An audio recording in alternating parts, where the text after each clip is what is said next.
Joe Rogan Podcast. Check it out. The Joe Rogan Experience. Train by day, Joe Rogan Podcast by night, all day. I'm trying to get to that.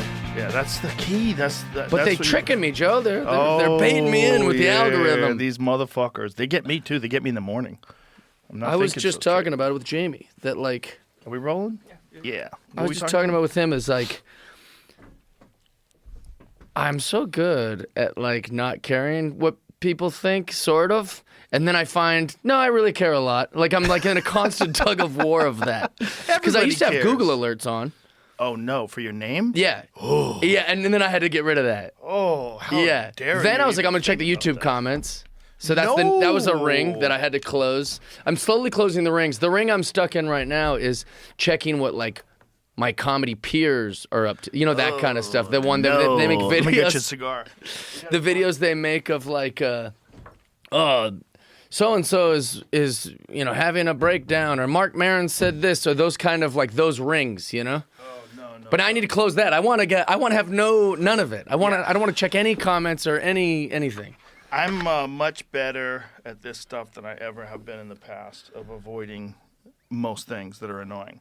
But every now and then one will sneak in, and then I'll go, why did I let that sneak in? Yeah, why I did I let texted that you bother one. me? Yeah, I texted you. Yeah, I was going, hey, Ronda check this Rousey out. one? He goes, don't send me shit like this. The Ronda Rousey one didn't really bother me. Okay, good. I mean, I know what that is. Yeah. You know, like she's a fucking pit bull, man. That's the type of human. Thanks, brother. You're welcome. Do you mind if I tell you my opinion of Ronda Rousey and you tell me if I'm right or not? You go ahead. Because you know what you're talking about, and I am not a UFC. I like UFC, but I don't. You know these things. So I've always said like Ronda Rousey was a badass, right, and was awesome at fighting, when there was like 30 girls doing it, like professionally at her level. Mm-hmm. Right. That's why I said I might be wrong. But then there was probably all these girls who could really fight all over the world, like in Japan and in other countries, and maybe even in America that just weren't in UFC. They're like, I could probably beat this chick. And now that there's so many women competing on this level, like Ronda Rousey probably isn't in her prime as badass as like the field. Well, it's very difficult when someone's a pioneer. She's a legitimate pioneer. Right. It's very difficult to compare them to the people that have had a chance to study the pioneers and then advance the sport. Right. So what she is, here you go, have a lighter, fella. She's a legend. I mean, I got nothing but love and respect for that lady. What she did was so impressive. She was the first legitimate female superstar.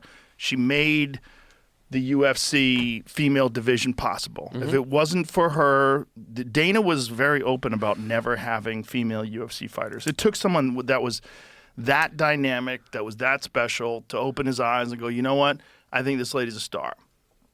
And to be the type, like when she said like I wasn't an expert, everyone's entitled to their opinion, you know. But you got to understand why she thinks like that, because she has a champion mentality. You never fought, you ain't shit. You know, it's real simple. That's why the football guys always do that. You didn't play? You're like, yeah, but I studied the sport. Doesn't matter. You ain't shit. I get it. It's totally fine. You can't judge her, like compare her to like Zhang Weili, because like Zhang Weili, who was the 115-pound champion, she had a chance to watch all these other people, learn what they're doing right, what they're doing wrong, what's effective, what's not effective. What Ronda had is world-class judo, world-class, bronze medalist in the Olympics, one of the best arm bars, period, in the sport, in the history of the sport. Her fucking arm bar, the technique was flawless. There's a fight with her and Kat Zingano. Kat Zingano launches at her, just fucking, Kat Zingano was an animal, charges at her, Ronda catches her in an arm bar in like 13 seconds. I don't remember the exact time.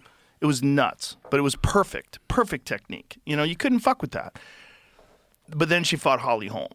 And when she fought Holly Holm, she was dealing with an elite boxer, an elite kickboxer, and a very physically strong woman who had an awesome game plan and who had a chance to study Ronda. And maybe more importantly, came from a great camp. And that camp, Jackson Winklejohn camp, one of the best camps in the world. John Jones came out of that camp. Donald Cerrone originally came out of that camp. A lot of great fighters came out of there. So they were really good at game planning. So they knew how Ronda likes to clinch. They knew how Ronda likes to set up her takedowns, and they knew, what to avoid.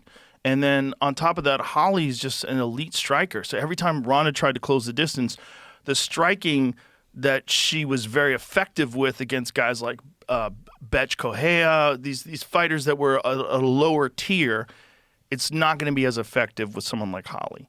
And Holly started catching her on the feet and had her rocked, and then landed that famous high kick and put her out. Well, I thought they were like the same age and same era, but like Holly's after. Not she was really. able to learn from. I wouldn't say they are the same era, but Holly, she had wins and losses. She lost to Valentina Shevchenko. She lost to some other fighters, but it was stylistically, it was a great matchup for her. Because she's an elite striker. She's really good at striking. She's really good at movement. And when Ronda has to close that distance, every fight starts in the feet. And when you're with a very physically strong woman who's got good takedown defense and is good at like catching you as you're charging in, that was the problem in that fight. Also, the problem in that fight, I think, for Ronda is when you start becoming really famous, then the hyenas show up. And they start offering you this and offering you that and distracting you with this and distracting you with that. And now you're going to meetings and you're talking to agents and you're setting up movies and you're doing this and you're doing that. And all those things take away from the most important thing, which is your fighting. Even if they don't take away from the amount of training you do, they take away from your focus. They rob you of the bandwidth. I always tell comics this. When it comes to like dealing with haters and things online that you shouldn't read, you only have think of your mind as having a number of units of attention. Think you have 100 units of focus. Anything that eats into those units, anything that bothers you, that annoys you, that's useless, that doesn't help you, that's stealing from your 100. So now you only have 80 units or 70 units of focus because 30 of it is concentrated on bullshit. It'll rob you of what makes you great. So there was two factors. There was the skill of Holly, the fact that she had all this opportunity to study Ronda and with a great team and devise a game plan. And then there's also the stealing of focus. Ronda, I was one of the biggest champions of her as a fighter, as a legitimate pioneer and a star. It was Gina Carano and Chris Cyborg to a certain extent, but Cyborg had an asterisk because everybody knew she was roided up. And then it was Ronda. But Ronda eclipsed all of them. She was bigger than all of them. I was a huge supporter and still am. But when you watch a fight and you're watching you get your ass kicked and the other person is talking about how great the other person is doing and how bad you're doing, that doesn't sit well with a lot of people, right. Especially like someone who's got that kind of champion mentality, that fucking pit bull mentality. Like, I thought you were with me. Fuck you. Yeah. And then it was after the fight. I was very public about saying I don't think she should fight for a long time. They were talking about doing an immediate rematch. And I was like, that's crazy.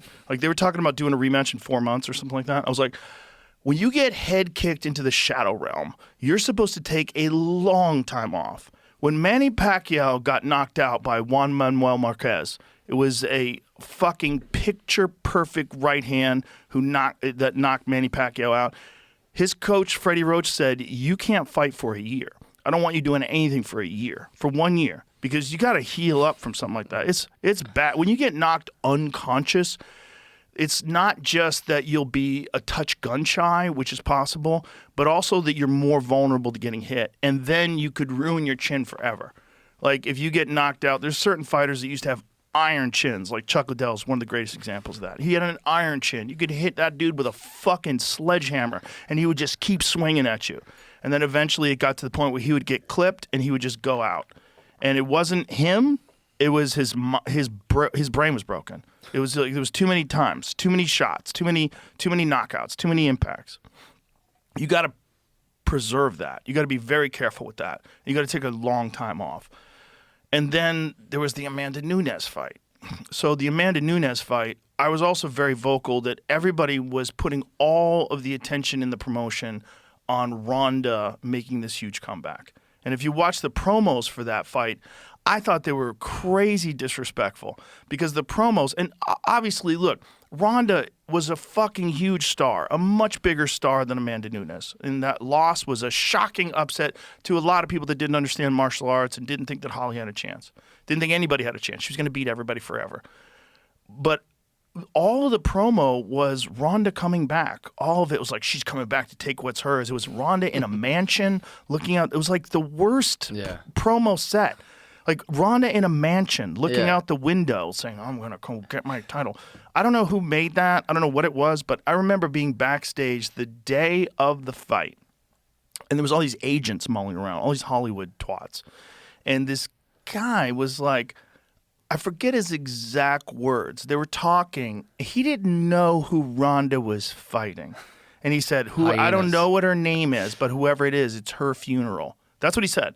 And I was like, oh my God. Like, these are the people. Meanwhile, Amanda Nunes was the scariest person at 135. And that's what I had said before she fought Holly Holm. I mean, like Dana and I talked about, I said, I think Amanda's the scariest title challenger because she can flatline chicks with one punch. Right. She's very different than all the other ones. She wound up flatlining Chris Cyborg. It was a crazy fight. She beats the fuck out of everybody. She hits so hard, like way harder than most women. And I was like, that's a dangerous fucking opponent. And they're making it seem like this is all about the Ronda comeback when Amanda was the champion. So Holly had beaten Ronda, Misha Tate had beaten Holly, and then Amanda had beaten Misha Tate. So Amanda was the fucking champion. But all the promotion was all about Ronda. And then they were trying to do like pro wrestling. Like, I don't know what they were doing. She'll come back. I think, they were just selling the fight. They were selling it. And the best way to sell it is, I guess, that way. Who's more famous? But it's disrespectful to the champion, especially a fucking dangerous champion. And if the champion wins, which I thought she was going to win, it sets up. Well, it's not good to set her up. Like, you should set her up. Like, how fucking dangerous she is. Now you got a bigger star. Obviously, she wound up being a bigger star, and Amanda's the greatest of all time, like widely considered to be the greatest mixed martial arts female fighter in history because she fucks everybody up. She's just so dangerous. And then that fight happens, and then that lady takes Ronda out in the first round, just beats the piss out of her, just stops her standing. It was brutal. I never had a bad thing to say about Ronda. I still don't.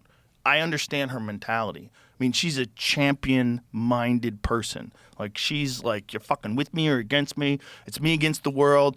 She doesn't have a chip on her shoulder. She's got a forest. She's got a whole forest on her shoulder. Yeah. Well, you know what I mean? But that's why she was so good. And we're lucky she's a woman. If that lady was a man, she'd be Genghis Khan. Okay, right. She'd fucking take over the world. She's an animal. It's scary. So that's why she has that opinion. That's just how she thinks about things. I was mad at her just as an everyday man because my nieces love any woman that's famous for any reason, And my nieces also aren't experts about UFC. They're little girls. And they just think it's cool that a woman's a badass, They like that kind of stuff. And so then when she lost to, be on TikTok. I mean, actually, people made TikToks of it. It's not like Ronda Rousey was on TikTok. But, she was, on Ellen being like, I just wanted to quit, and I saw my man, and I just realized I want to have babies. And I was like, this is not really the message. If you lose, to just go be a pro wrestler or have babies. That's not, I don't know. I felt like it was a strange way for a champion to talk. Yeah, but that's her legitimately as a human being. That's what she wanted. Yeah. And there comes a time. That's good. No, that would be a fine way to frame it. Well, she was being honest. She wanted to have babies. She didn't want to do it anymore. And there comes a time where, look, every fighter can only redline for so long. And the reality of fighting is you're redlining. What does that mean? You know what a redline, when the engine, when your tachometer reaches 8,000 RPMs, right. You can only do that for so long or your engine blows. But to be in peak physical condition, to be able to fight in a championship fight, you essentially have to redline your body through camp. You have to get your body to a place where it's at a rare. You can't maintain fight shape. Right. It's not possible. You get to a certain part, you peak, and then the last week you kind of drop off so that you can recover. And so that Saturday night, when Saturday night rolls up and the lights go on in Madison Square Garden, you are as fucking ready as a human being can get. But you can't maintain that, and you can't do that forever. And they think that there's a theory amongst mixed martial arts commentators and experts and what have you that there's about 9 years. 9 years is all it's possible to compete at a peak level. And then you get a drop off. Some people have more longevity than others. It varies. Some people, it's a much shorter reign. And you got to kind of look at who they were when they were at the top. You can only look at them when they're at that peak. Like guys like Anderson Silva, he gets kind of dismissed because later in his life the performances weren't the same. They weren't elite performances. But I say that's just human. You got to look at him when he was the champion. He was one of the most elite guys that's ever competed in the sport, period. He's one of the greatest of all time. But you got to look at when he was in his prime. Sure. And there's only a certain amount of time you can do that. And then when a fighter doesn't want to do that and only that anymore, you got to get out. You got to get out because there's some fucking 20-year-old Mike Tyson out there. There's some animal. There's some dude that lives, breathes, sleeps fighting. And all they want to do is land shots and take you out. That's their whole focus in life. They don't give a fuck about relationships. They don't give a fuck about where they live. They don't give a fuck about anything, just winning. And that's how you become a world champion. That's how you become elite. But you can only maintain it for so long. It's not a normal way for a human being to exist. It's a very strange way to live. Yeah, Sure. And for her, it's natural. Like she's a woman. She's like, I want to have babies. I have this great man, and she's married to Travis Brown, who's also a beast, who is a elite UFC heavyweight, top 10 heavyweight. She's like, I'm done. I'm gonna make some warrior kids. I get it. I saw it, and I was like, what the hell does that mean? You just quitting? She just didn't You want got to beat up, you quit? No. Now my nieces root for Holly Holm. Good lady. Yeah, Holly Holm's nice. she is nice. Yeah. That's what we like. We like the winners who are nice. I get it. But there's something about Ronda being Ronda that made the sport what it is. But I root for Luke Skywalker, not Darth Vader. She's not Darth Vader. Sure, Darth Vader's cooler, No. and he's probably more strong. He's got the thing, But, Luke's the good guy, and I like the good guy. I root for the good guy. She's not a bad guy. She's, look, her mother was a badass. Her mother was a elite judo competitor. Actually, I hate disagreeing with you, Joe. But she went to wrestling, Rhonda, and then she said all these terrible things about the wrestlers. She said terrible things about you, who I love. She didn't say anything terrible about me. She said you're not an expert That's about all UFC. she said. That's not terrible. That's just an opinion. Seems mean to me. No. That's all. Look, if I was a pussy, it would be mean. Well, I'm a pussy. I'm defending you. That's what I'm doing. If I was like, that's what we do, dude. That's my whole identity. No, I'm just saying. She's kind of a grumpy, gnarly warrior, and warriors can be a little prickly. She's definitely prickly. Yeah, that's all. But that's why she was awesome. That's what made her great at what she did. That's what made her 100%. great. She broke that door wide open, and all the women that came afterwards follow. And it's hard for women to become famous in MMA because it's hard for them to have the kind of spectacular results that men have. They generally don't have as much power. And unless they're like elite at judo or something like that, like she was, where they get arm bars and finish people quickly. But that's what everybody likes. Everybody likes dominance. And I want them to be hot. That helps. That's a good one, but it's hard to mix those worlds. Yeah, you get hot Nisha, warrior, her, Holly. There's only a few of them that were like really hot and elite. In the old days, they weren't looking at the battle lines and they're going, I wish these warriors had more tits.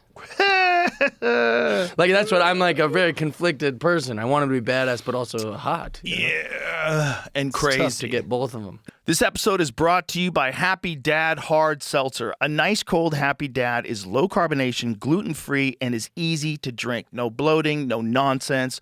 When you're watching a football game or you're golfing, watching a fight with your boys, or out on the lake, these moments call for a cold Happy Dad. People are drinking all these seltzers and skinny cans that are loaded with sugar. But Happy Dad only has 1 gram of sugar in a normal size can. You can buy Happy Dad on the GoPuff app and your local liquor and grocery store, including Walmart, Kroger, Total Wine, and Circle K. And you can't decide on a flavor? Grab a variety pack. Lemon lime, watermelon, pineapple, and wild cherry.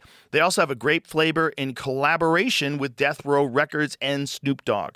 They have their new lemonade coming out as well. Visit happydad.com for a limited time offer and use code ROGAN to buy one Happy Dad trucker hat and get one free. Enjoy a cold Happy Dad. Must be of legal drinking age. Please drink responsibly. Happy Dad Hard Seltzer, Tea, and Lemonade is a malt alcohol located in Orange County, California. They're also going to be super crazy. Yeah, for sure. Especially while they're fighting. You know, it's like, you don't really want that in your life. It's like, No way. you know what it's like? It's like a muscle car. Like, muscle cars are great to drive, but you don't want to take them on a road trip. Oh, dude, Shabby took me to. So I have a great Lakers hookup, right? I go to all the Lakers games, and I invited Brandon Schaub when we first became friends. I said, "You want to come to the Lakers game with me? You'll like it. We sit. We have great seats. We'll put you in the. You will meet the owner. It'll be great." So that's what my only kind of flex, that I can bring people to these kind of things. I don't have a lot to offer, but I can offer that. So he's like, "Yeah, I'll pick you up." And he comes to my house. Brandon Schaub comes to my house like in a race car. I mean, this thing it's got the big spoiler on the back. Also, we're both big guys. I'm 6'4". I don't know how tall he is, but he's taller than me. And we're in this tiny thing in traffic on the 101 going to a Lakers game, and we can barely talk. We're both talkers, And it's like the whole time. And I was just sitting like halfway through the drive, even though we were like new friends at the time, I'm like, "What made you pick this car? You have other cars." And he goes, "Well, you're like a little kid, and my son loves this car, so I picked it because of you." You're like a little kid. Yeah, and that's hilarious. And he was right, because when he pulled up, I was like, "Oh, this is awesome!" But then I got in, and I was like, "Bro, we're not built for this thing. It's tiny." Yeah. But that's not like your analogy. Like that's not a day to day. No, that's not a road trip car. You want to be in a Cadillac. You know, to be something that's quiet and real smooth and handles bumps well. Exactly. Like a person. Right. Yeah. Someone. Yeah. Like you Comfortable. You want a one night stand, you want a muscle car. Right. You want a long term relationship, get a Lexus.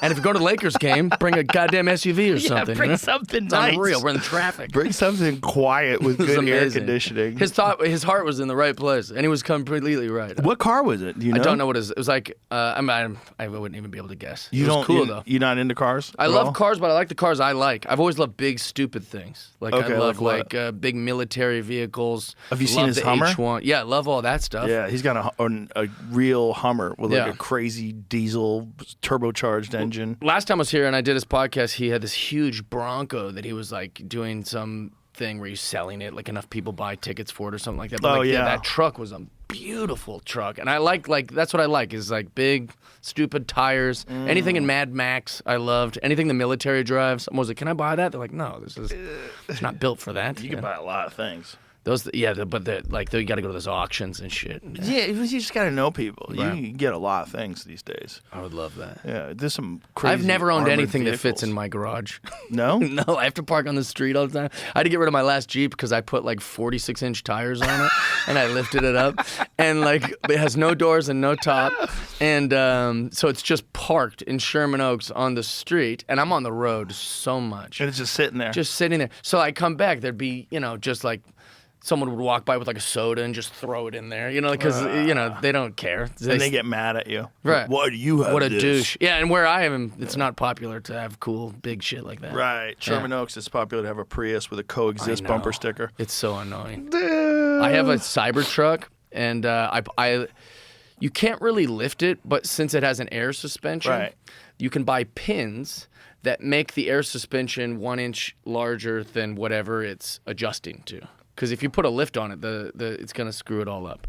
So anyways, long story short, I have a lifted Cybertruck with big stupid tires on it, and I drive into the Comedy Store parking lot, and I'm like, this really isn't helping my reputation around here. Every time I roll in, everyone's like, what is that? It used to be that if you had a Tesla, you were signaling that you were a left-wing person. 100%. You're environmentally conscious, worried about carbon. Yeah. That was one of the more crazy shifts, and we could come up with 1,000 of these, but like EVs used to be considered like this great thing you're doing, Well, they still are. unless it's a Cybertruck. Unless it's a Tesla. 'cause I get then you flipped off support Trump. every day Really? in my Cybertruck. Yeah, every day. There's a video of this lady in New Jersey. She gets out of a Cybertruck, just gets out. She was a passenger. And this lady who's walking her dog goes, "How's it feel to be racist?" And she's like, driving "What are that you?" car. She's like, "What are you talking about?" She got a ride. She wasn't even driving. Oh, it Someone wasn't dropped her hers. off. She's like, "What are you talking about?"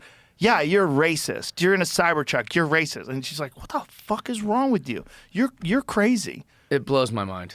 Well, people are always looking for every possible opportunity to be a shithead. And if they can be a shithead, if they're justified in being a shithead because they disagree with you, they would be the meanest motherfuckers just to be a shithead. And that activity happens primarily on the left. Primarily. Like, you don't see that from the right.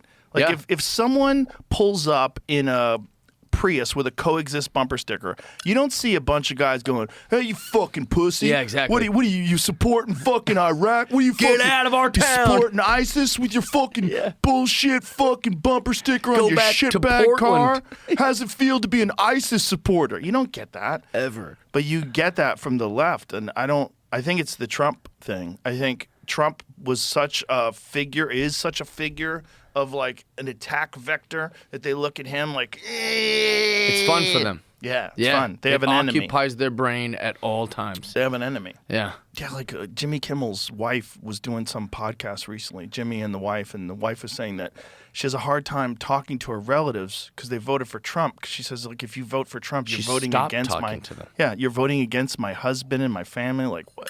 What are you talking about? Well, I think that's the big psyop. They've made everything racial.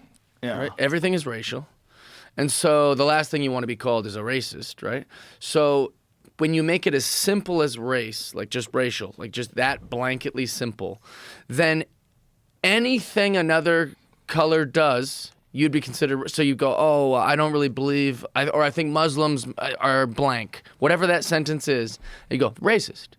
And you go, "Well, there's surely some things we could criticize about maybe North Korea." They go, "Oh, you're racist." So it's like, it's because it's so simple and it's so vague. And people love to keep vague things because then they can make their... I saw a comedian, I won't say her name because I can't pronounce it, but it's... that's why I won't say it, not because I'm holding back names. Marilyn Reiskib or whatever her name is. Oh, I know Marilyn. Yeah, she used to be well. really nice to me, and then... She used to be? Yeah, she got caught talking shit about me, and I DM'd her immediately. And then she was like, and I think she's a nice person. She's a very nice person. Yeah, she's nice. And People get caught up in that shit. I man. saw her do a bit the other night in the lab where she was like, I'm texting with this guy, and he said, she said, "How are you?" And he said, "Oh, I'm just really sad today about Charlie Kirk." And then she goes, and my hand was like, my phone was on fire. I was like, like what? And then the crowd laughed, to her defense. Like the lab at the Improv thought this was a hilarious premise. And then she said, she was like, what part of his ideas did you find so gripping?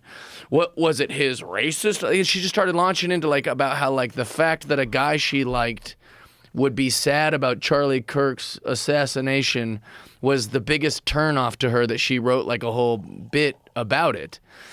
And I was just in my mind, I was like, I can't believe that this is her take. I can't believe it's a take that the crowd is on board with.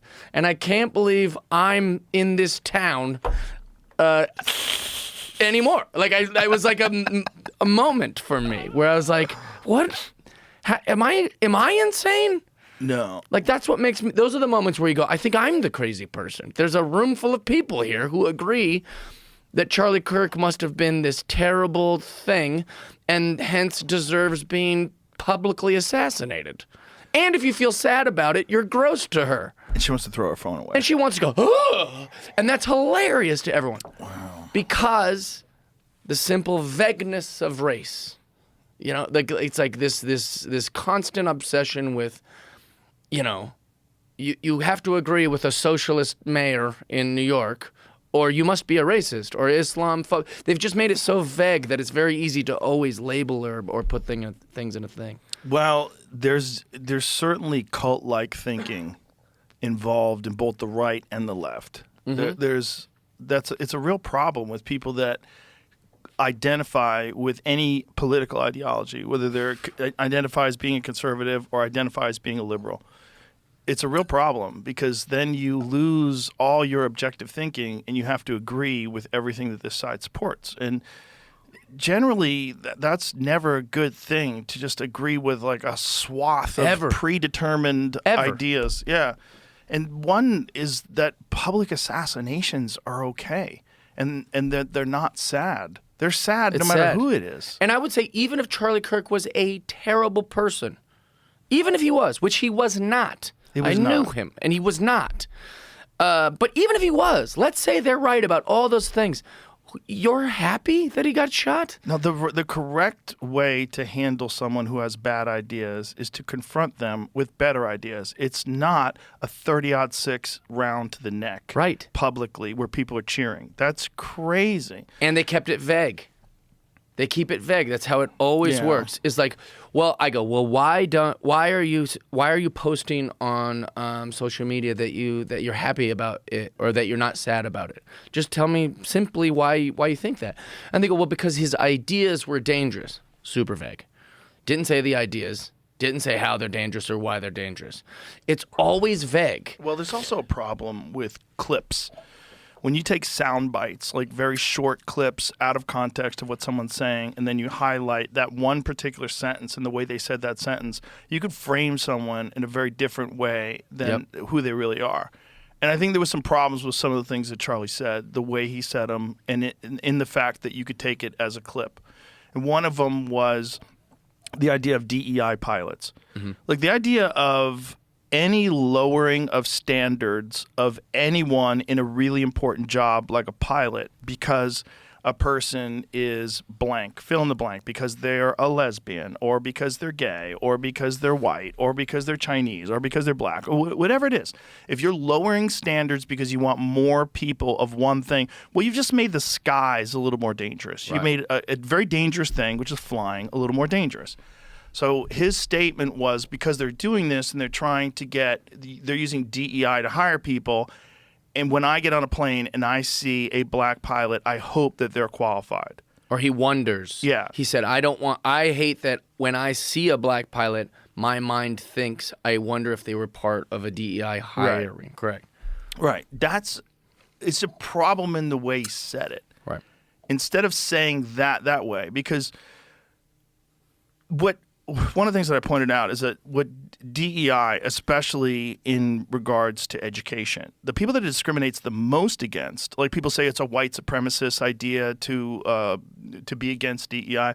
The people that DEI discriminates the most against in education is Asians, because Asians fucking kill it in universities. They kill it. So much so that there was a giant lawsuit at Harvard because they were making their admission standards more difficult for Asian people than they were for white people, for black people, for everybody else. They made Asians more difficult because if they didn't, half of their fucking population in their classes would be Asian because they work harder. It's a cultural thing.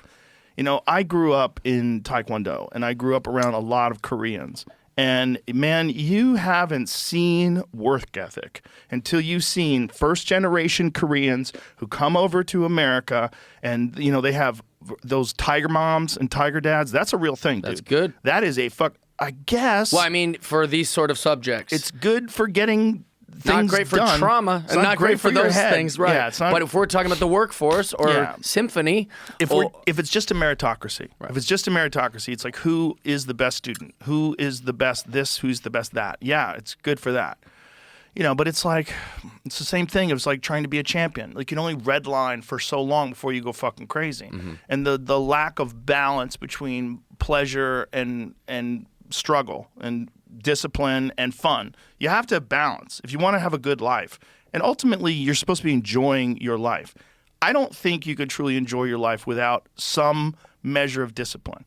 I think discipline is important. It's the reason why you can enjoy the relaxing moments because you earn them. You have to earn them. But I do think you should have them too. Sure. And when I was around a lot of Korean guys, like my friend Jungsik, I've talked about him before, but he was a national champion. When we were kids, he was not as talented as other people. He wasn't as fast. He didn't have any unusual genetic gifts that some people had. But that motherfucker worked so hard. He was in residency, okay? So he was in medical school while he was on the national team. So he would go to school all day, and for workouts sometimes, he would take all his books, put them in his backpack, and run upstairs at the school.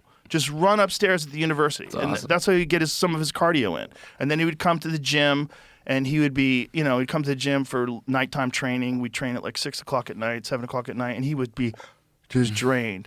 But he would fucking just dig in and get to it, man. And it was just, it's that mentality is why Asians do so well in school. Right. It's like this pushing from their parents, the high pressure.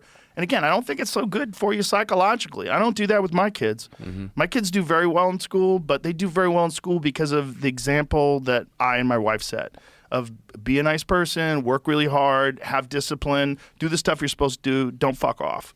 Get the things done that you're supposed to do. But would they be able to compete with some kid who just came over here from China? I don't know. Which is why the countries like America so much, is because they realize, if I work as hard as I can, maybe in wherever they live, yes, India or some of these other places, it's not a promise that they'll succeed. But they love a capitalistic America where, if I put in the work and my kids put in the work and I force my kids to put in the work, it'll work. This is an ad for BetterHelp. With the days getting colder, shorter, and darker, it can be tough for many. And really, you never know what someone might be going through. So here's a reminder to take the time to reach out and connect with the people you care about. Whether it's a sibling you see every week or a friend you haven't spoken to in months, you might be glad you did. And more often than not, you'll probably be kicking yourself for not doing it sooner. I mean, it's easier than you think, reaching out and talking to someone. The same is true for therapy. Plus, therapy is a great place to start if you're struggling to connect with someone. It's good to have a professional therapist you can talk to who can guide you through any issues in your life. Finding the right therapist has also never been easier, thanks to BetterHelp. They have an extensive network with access to over 30,000 therapists worldwide, and they do the initial matching work for you so you can focus on your therapy goals. It's one of many reasons why people continue to rate BetterHelp so highly. So this month, don't wait to reach out. Whether you're checking in on a friend or reaching out to a therapist yourself, BetterHelp makes it easier to take that first step. Our listeners get 10% off their first month at betterhelp.com/JRE. That's betterhelp.com/JRE. This is where you see the hypocrisy of the education system, though, because they claim to be all about diversity. Mm-hmm. Asians are part of diversity. They're a small percentage of the population in America, but they're fucking killing it. So they tried to hold them back. Right. Because it's bullshit. But that's a problem. Because in their mind, Asians don't complain as much.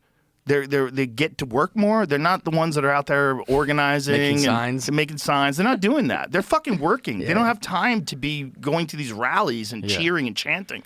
They fucking get to work. So because of that, they're not as represented when it comes to like grievances. So they you can get away with being racist against them. Right. And you can get away with discriminating against them in higher education universities like Harvard, which is just crazy because it shows you're lying. You're not really caring about minorities. You're caring about very specific minorities because they give you social clout to represent and to fight for them.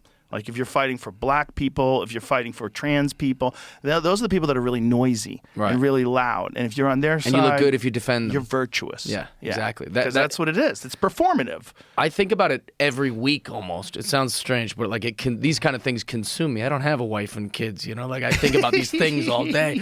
But like I think about it with like in our business, like there are so many women who complain like, oh, no girls on the lineup or only 2 girls on the line. And I'm like, there's less of you. That's all it is. In fact, the fact that there's less of you in our industry is why you're able to stand out and succeed so much quicker than your male counterparts. So yes, it can feel like a boys' club because it is. There's plenty of disadvantages to being a female comedian, like putting up with these comedy club owners or working the road or like there's fans being creepy with creepy fans. They're different, like 100%. And I'm sympathetic to the things female comics have to go through. But if they just don't understand the numbers, like there's girls in Los Angeles who are regulars at the Improv and the Laugh Factory and the Comedy Store who have been doing it a few years. And then there's guys that I know that have been doing it 15 years who subjectively are very, very funny and subjectively funnier than them, but at least inarguably funny. And they can't get any spots at these places because we need more women comics. We need more diverse lineups. They've literally said that. We have too many white male comics. I've heard it my whole career. It's crazy. Yeah. It's One a crazy time, thing to say. I was in Boston, and there was this long line for this festival and all this thing. It was to submit, to do audition. It was during Last Comic Standing times, so they were doing these things where they liked filming the line and going, look how many people are here to try out for our festival or whatever. And someone came out and goes, listen, if you're a straight white guy, you better be real different. And all of us just cut, because Boston, we're all straight white guys. And I just remember being like, well, that kind of hurt my feelings a little bit. What does that imply? I don't know. I only know about my circumstances. It's so stupid. I can't. One time my agent said this to me. He was bragging about one of his clients. And he was like, Jeff, listen, man, I got this one client. He's handsome. His parents are deaf. He's black. He's got all these great things that make him very interesting for the industry. I think you're going to have to reinvent yourself or something. I was like, I can't make things up. I don't know what to tell you. That's just, I'm a white guy. It's just Hollywood. Yeah. And Hollywood's influence with the long tentacles of the octopus. But we don't do that in Texas. In Right. the mothership, it's a meritocracy. And because it's a meritocracy, it's very diverse. Yeah. You got a lot of women on the lineup. You got a lot of all kinds of people, a lot of gay people. And the one thing that people keep saying about the comedy mothership is, it's a right-wing comedy club. The vast majority of comics at my club are left-wing. The vast majority. Yeah, no, I can They're artists. personally vouch for that. Yeah. They're artists. But they're Most reasonable lefties. Yeah, they're kind people. Who can sit in a room with a comic who doesn't agree with their politics and still just be human. That's a great... We should all aspire to that. And that's what we aspire to at that club. We don't tolerate any bullshit ideologically, one side or the other.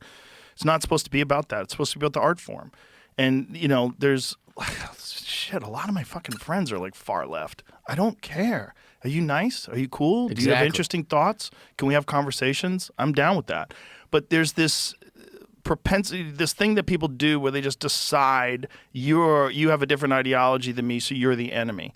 And I think that is one of the stupidest things you could do as a human being. It's weak. It's simple. It's you're doing something that's just too convenient. And you're doing it because it'll be supported by a bunch of other fucking morons, because we're in a TikTok generation where most people don't have nuanced perspectives on things. Yeah. I am a Christian, right? I've been a Christian since I was in my young 20s. I talk about it in my act. I talk about it in my life. And guess what? I have never once crashed out because of my Seattle comedian friends going on stage and calling Christians idiots or racists or fools or dummies. I've never once gone, I can't share a green room with someone who would espouse that type of hatred towards my faith, right? Never once. I've heard every joke about straight white males. And I'm nice. And I can get laughs. And I'm pleasant to be around in these comedy clubs. But that's why you're doing well. Right, and I'm now. And I am. But you're doing well because you became undeniable. Yeah. And that's the real meritocracy aspect of comedy, is that if the audience laughs and people keep coming to see you, you have an audience. Right. And the one thing that drives a lot of people crazy is I've done all the right things and no one comes to see me. Yeah. Because you forgot the Sure. one thing. You might have been doing the You right. forgot the one thing. Yeah. Be funny. That's it. You fell into all the easy stuff. Yeah. All the easy stuff is align yourself with Yeah. the group. All the group think. All the fucking chant all the right stuff. Say all the right things. Say things that don't even make sense. Right. But so that you appear. Well, that's what I'm saying is that That's when the Mark the Maron second strategy. I got passed at the Comedy Store, multiple comics went to the booker and was like, he shouldn't be here. He does jokes about gay people, and he does jokes about yeah, I do. Guess what? And they kill, and I get laughs. And but again, you can still come up to me and talk to me, and I'm not. I like everybody. I like trans people. I have plenty of gay friends. You may have jokes about straight people too, though, and Exactly. you are one of them. That's the thing. Yeah, it's also fun to be naughty, isn't Yeah. it? Yeah, I love women, but I trash them pretty hard in my act. And so the only reason I was bringing all that up is that I feel like I've never once gone, I can't talk to someone because of their stand-up comedy. I'm not going to go to the Improv and go, Mary Lynn Rice-Gibbs shouldn't be allowed here because what she said about Charlie Kirk, and I was offended. I bet if you had a conversation with her about an I actual guarantee. conversation, it would be very reasonable. Yeah, because people are people, and we should be able to share these spaces with these people no matter what we think. I'm not so far right or so far Christian that I go, I can't be in the same room. That's what cult people think. Also, if you had a conversation with her and confronted her with the reality of what that guy had said, Right. and some of the conversations that he had with both trans people, people of color, Yeah. all kinds. He was a very kind person. 100%. The problem is you don't look kind when there's clips, and the clips show you saying something. Aren't you afraid of that? Yeah. Oh, yeah. And you listen. I'm kind of a little bit inoculated against that because I have so many hours of me talking. So did he. Yeah, but in a different way, where people are listening to me having these 3-hour conversations. It's like it's kind of hard to label me to anybody who's paying attention, and it's also the benefit of having the biggest platform in the world. Right. Like it's like there's enough people that have seen so many shows that like I know who that guy is. That's Right. not who that guy is. I think you're giving them a lot of grace because You have to. people go, aren't you afraid of AI? No, I'm not afraid of AI. What I'm afraid of is clips, short context things. Even recently, I did Howie Mandel's podcast, and I got asked for the millionth time about the Mark Maron thing, and I was like, what? Dude, the good part of that Mark Maron story is that we buried it, I think. Who knows? It'll rear its head again, I'm sure. Not with that guy. There's no burying anything. I know, but I was like, how about that story? Tell that story, Howie, that we shook hands at the Comedy Store and were able to share a stage, and not stage, but share a room full of stages. And Howie Mandel's team just posted the thing, so all the comments are like, Jeff Dye, I can't stop talking about Mark Maron again, and like that's what I'm saying is that Charlie Kirk's guilty of, or not guilty of it, but a victim of it. This short, real thing that is out of context. It's not a 3-hour conversation. No one's listening to Trump in long form. No one listened to Charlie Kirk in long form. The people that were informed did, but I'm saying the everyday person is kind of collecting these excerpts and then forming a group think about those excerpts, and the group think becomes their reality. That's very true. And I'm afraid of that for you. Yeah, that's true in some ways, but it's also benefits you in some ways too. It's like there's good and bad. Like there's little things that you'll say that are funny that make it into clips, and that's good too. It's like the thing. Like I was talking to Tony about this because we were talking about people that complain about his show and talk shit about his show. I go, dude, they work for you. They don't realize it, but they work for you. They're the publicity arm, the negative publicity arm for the Kill Tony show. You don't worry about it and don't care. Yeah. You can't, Write a book on that. Teach me how to not care. You just got to get to a point where you don't have to care anymore. Like, it's not going to affect you. You know what I mean? Yeah. Like, but that's, if you're in that position where I'm in that kind of sort of, you're not totally ever in that position, but you're much more in that position than the average person. It's your duty to not care. It's your duty to set an example and to say, look, you're supposed to be, when you get to the top, you're not supposed to be mean and like defend it and push everybody down. You're supposed to lift everybody up and be what you would hope the guy at the top would be. Be supportive, try to help other people's careers, try to promote them, tell everybody how cool they are, tell everybody how funny they are, tell everybody good things that you know. Instead of complaining all the time about everything, find cool shit and inform people about it. Tell people cool shit that you've seen, cool restaurants you've been to, cool music you've listened to, cool people you met. Do that. That's what I try to do. And that is my obligation, I think, as in having the top podcast. You have to set an example that's beneficial for not just me, but for everybody. Sure. Yeah. You've done that. And don't You're care. good at that. And don't care as much. Don't care as much about haters. If you're going to have haters, the idea that you're not going to have people that hate you is crazy. Fucking, you could get like one of the things that I know from MMA the greatest fighters, the best guys in their prime. There's going to be guys coming up that say he ain't shit. I'll fuck him up. I'll take him out in one round. There's always that. He's got no defense. He's got no chin. He's got no heart. He's only good when he's winning. As soon as it gets turned on him, he's going to fold. There's always someone talking. And if you live your life constantly responding to those people, it's a waste of that 100. Right? That 100 units of attention and focus that you have. You got to protect that. Yeah. You got to guard that 100 units, man. Don't let anybody steal your units with a comment on YouTube. It's never in real life for me. Right. It's never in real life. Well, that's the problem. I have to open this shit. Yeah. Before I spiral out. Even in my town of Los Angeles, people go, "Why you had this fucking dump?" And then I'm walking around in Sherman Oaks. I've got my coffee. I'm seeing dogs. I'm seeing hot chicks. And then my barista's like, "Hey, what's up, Jeff?" Like, I'm friends with beautiful weather. Yeah, wherever I go, like, because I go to the same spots and I talk to everyone. So, like, I've accumulated all these people who go, "Oh, we know that comedian's the best," or whatever. Like, in my little community. But then I turn on my phone. You seen this Obama Babadomi guy? He's a Muslim. He's gonna ruin New York. And then I start going, yeah. What the hell's going on with this? I think New York is due for a little socialist wake-up call. Oh yeah, they'll wake up. These things balance. They're gonna have 5,000 police officers have threatened to resign. Don't you think New York kind of deserves true? Is that true? Find out if that number's true. Because here's the problem with those kind of things. It's like right-wing people post stuff like that, and you're like, is that real? Are they really gonna defund the police? Are they really gonna, have I am struggle buying a sessions? house here.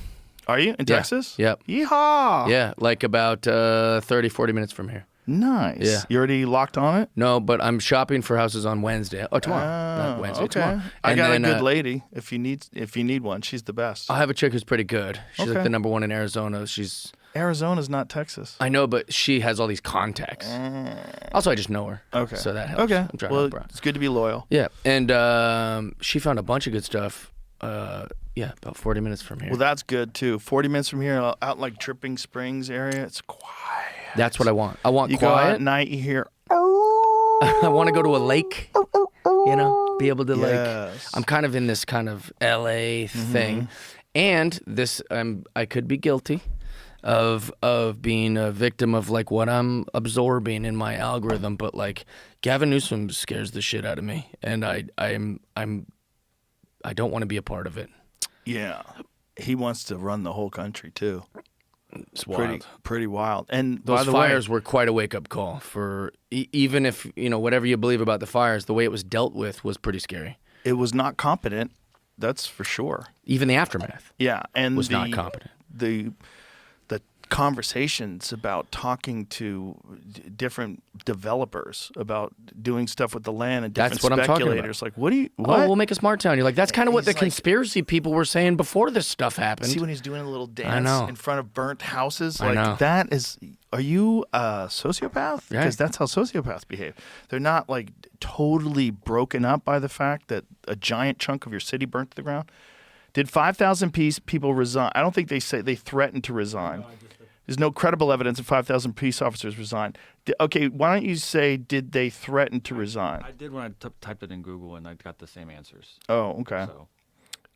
In Perplexity, it says, did 5,000 people resign? No. What actually happened, official data and statements from NYPD representatives confirmed there has been no mass walkout, while police union leaders and some critics have warned of potential wave of resignations or feared attrition. See, that was the thing. Social media posts alleging 5,000 officers. I didn't see any that said resign. I saw something that said are threatening to resign.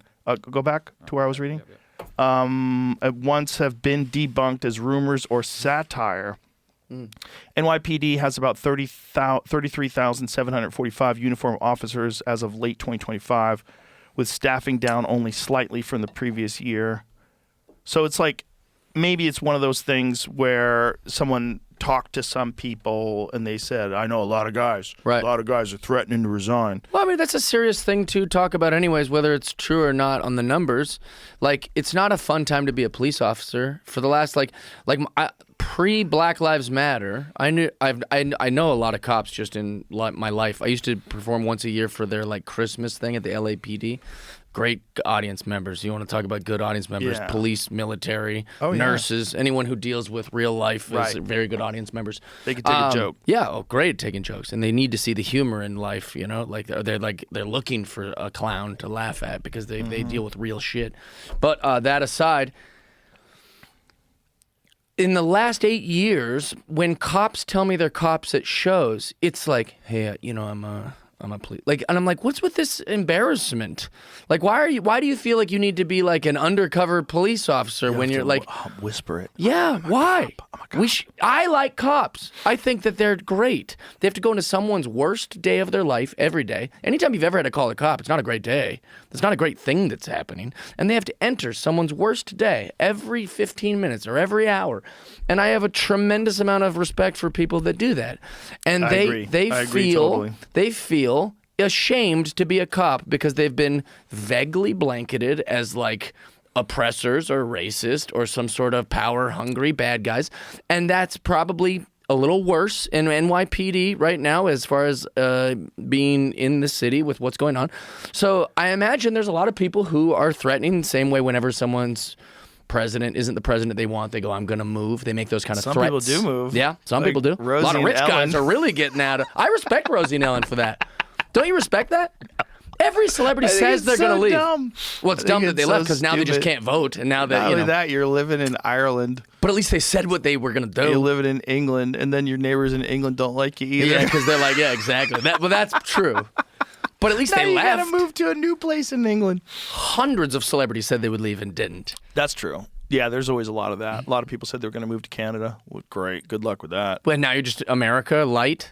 Well, you're America communist. Now. Canada's nuts. But now you're like still reliant on America.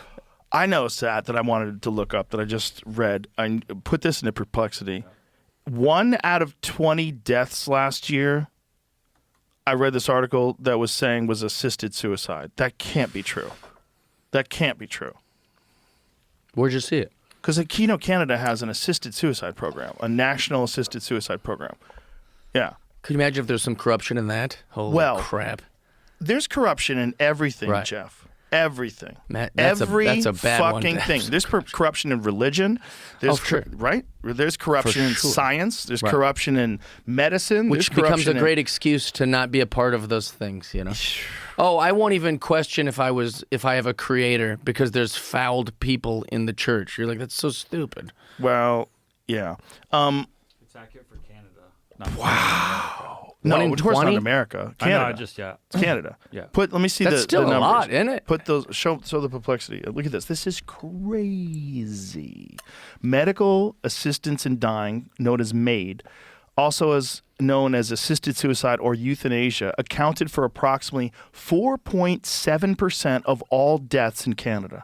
That's wild. That But is so crazy. how do we get more specific? Like, what would be an example of how... We'll read into it. This proportion is equivalent to about 1 in 20 deaths across the country. That is so fucking insane. 1 out of 20 people who die in Canada are getting assisted suicide. How many of those fucking people you could have given mushrooms to? They could have had an ibogaine journey. Maybe they could have fucking done hooker. something differently with their life to get them out of depression. How many of them could have gotten alternative medical treatments that have dealt with their condition? So what are the conditions? Did you put that in there, Jamie? Average age of them is 77. 77? So they're Pretty old. That's Yeah, almost- that is old. But however, my mom's 80. She's great.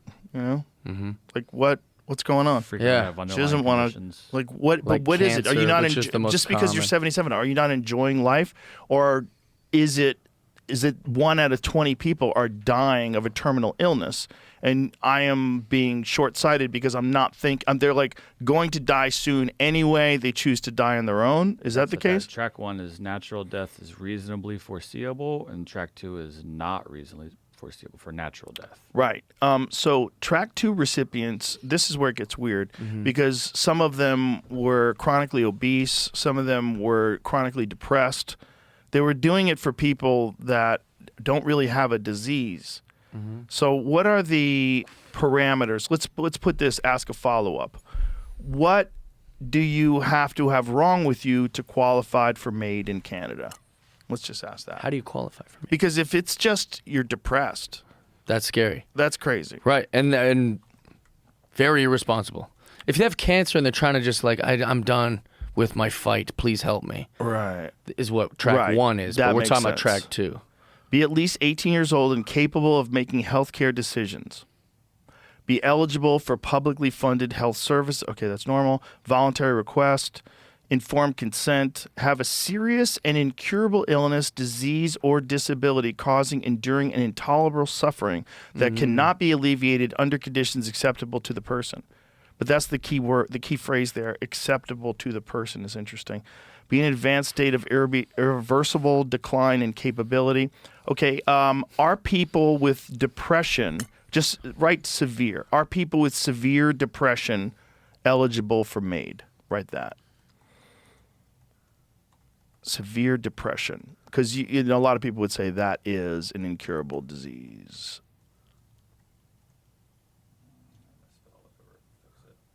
Where would we be without the red squiggly line? I don't know how to spell anything I can't spell anymore. anything, ever. I never have been. Jamie, you're rolling the dice with eligible? You're an animal. It knows. In Canada, people whose sole underlying medical condition is severe depression or any other mental illness are currently not eligible for medical assistance in dying. This temporary exclusion includes psychiatric conditions like depression and personality disorders. The law excludes eligibility for MAID on the basis of mental illness alone in March 17, 2027.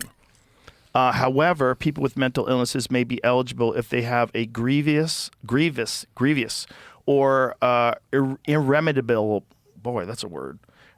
Have you ever said that word? Irremediable? No, dude. Irremediable. I've never You know said that what you're word. talking to. I've never said Physical, that. but I've never even seen that. Irremediable. Physical health condition that meets MAID's criteria. The government has delayed eligibility expansion for mental illness due to concerns around safety and appropriate safeguards. When MAID for mental illness becomes legal, they say it like it will be. 2027 March. Oh, okay. That's what I'd read. Okay. This was the issue. So they were going to. Okay. The law excludes eligibility for MAID on the basis of mental illness alone until March 17, 2027. So there's a year and a few months. And then these people are eligible for this. As of Numbers will go up. 2025, severe depression alone does not qualify. So what it seems like is a lot of people that are just not doing well. It's the end of their life. And they're like, I'd like to go out on my own terms. That's fair. I don't want to just walk Scary. into a library with a Sad. 44 and make people clean up. Or they go, I'm a financial burden on my family. Or, Right. Or those kind of things. Yeah, When you're an right. old person, you feel a little guilt that, like, my kids. That's true. And also sometimes people, like one of their loved ones dies and they don't want to be alone. They Right. just can't. They've been with this person for 45 years. My dad just died, and my mom is not doing great with I mean, she's been with him since she was 17. It's very hard. My grandfather died 1 year after my grandmother died. And he was fine up until then. And it was just like the grief was just intolerable. Yeah, and she's feeling a lot of guilt because he was kind of cognitively, I don't know how to say it politely. He was just kind of not himself for the last like year.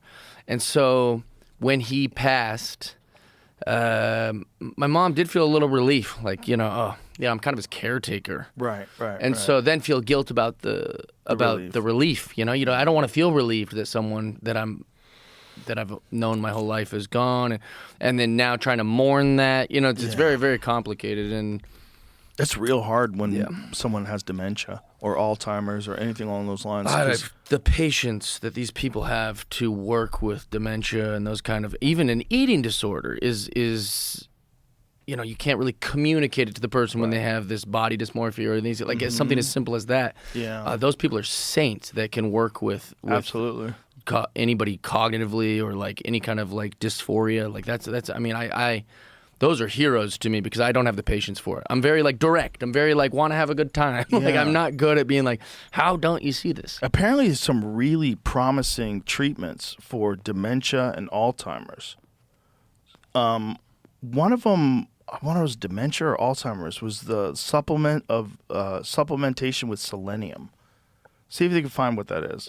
It's one of those things that I glanced at quickly, and I was like, I better I remember probably this. shouldn't say this on here, but there's a Shouldn't. beautiful, great woman named Lydia who I've been hanging out with, and her mom was had some sort of dementia or something like this. And their family had a real long debate about what the doctor recommended was shock therapy. And it worked. Really? It works for now, I guess. Like, at least, like, they're all going, wait, now she's saying, hey, didn't you just come over last week and we talked about that? Like, she's having things, like, that's why I'm saying I don't know if I should say it on here, because there was a positive outcome of the shock therapy. Yeah, it's funny because someone just sent me a link to a documentary on shock therapy that it was a negative thing. Can you believe they're still doing shock therapy? Right. And I said, like, I don't know much about that. Yeah. You know, the only shock therapy I've ever heard was like you hear about the horror stories. I don't know. Right. Like, One Flew Over the Cuckoo's Nest. Yeah, you that's know? right. Those are lobotomies, though, right? Yeah. I think that was a shock therapy thing. Oh, I thought those were lobotomies. Well, might be. It Yeah, might be those. lobotomy. We've all agreed. Although, dude, they were doing them long after they were out. Did them forever. Yeah, because They did those 'em guys wanted until money. I think it was like Healthcare. the year I was born or the year before I was born, they stopped doing them. I heard all these stories about there would be like people who would still, on the fringes of it because they didn't want to like shut down their practice. So they'd be like, hey, we'll still give it to you. This like basement abortions. Yeah, and they would be like, this authoritarian government's not even letting people have lobotomies, but we'll still do it. I'm the doctor that'll still do It's it. lobotomy. Is it? Am I saying it I wrong? think it was You shock say therapy. lumbotomy. Dude, you know what, Joe? For a big part of my life, I thought it was Cerebell's palsy. Hold on, what did you just say? The movie was shock therapy. Yeah, it was. No, it was. Okay. And the Cerebell's palsy? yeah, so we're watching this game or something, and the guy looked crazy, and I go, looks like he's got Cerebell's palsy. And my friend, no one laughed. No one laughed, which is a good comedy note, is that if you say a thing wrong or it's a false premise or something, no one's on board with it. But if you say it around comedians. Well, I said around a bunch of people watching football, I go, looks like he's got a Cerebell's palsy. And everyone just looked at me.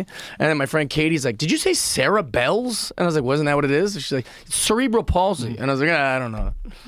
I've never seen the movie, so I don't know how it ended. It says they discovered at the end he had been lobotomized. Is that in the book? big chief guy was the plot of the movie. lobotomized. That's the plot of the movie, The big boy, yeah. Oh, so he was lobotomized, but was Jack Nicholson supposedly lobotomized as well? No, they were this just in a character I cuckoo saw house, here, yeah. he But at the subjected end- to shock therapy here. And then Right, at the they end- did shock therapy, but remember at the end he was like totally docile. Maybe they were letting you know he got lobotomized too.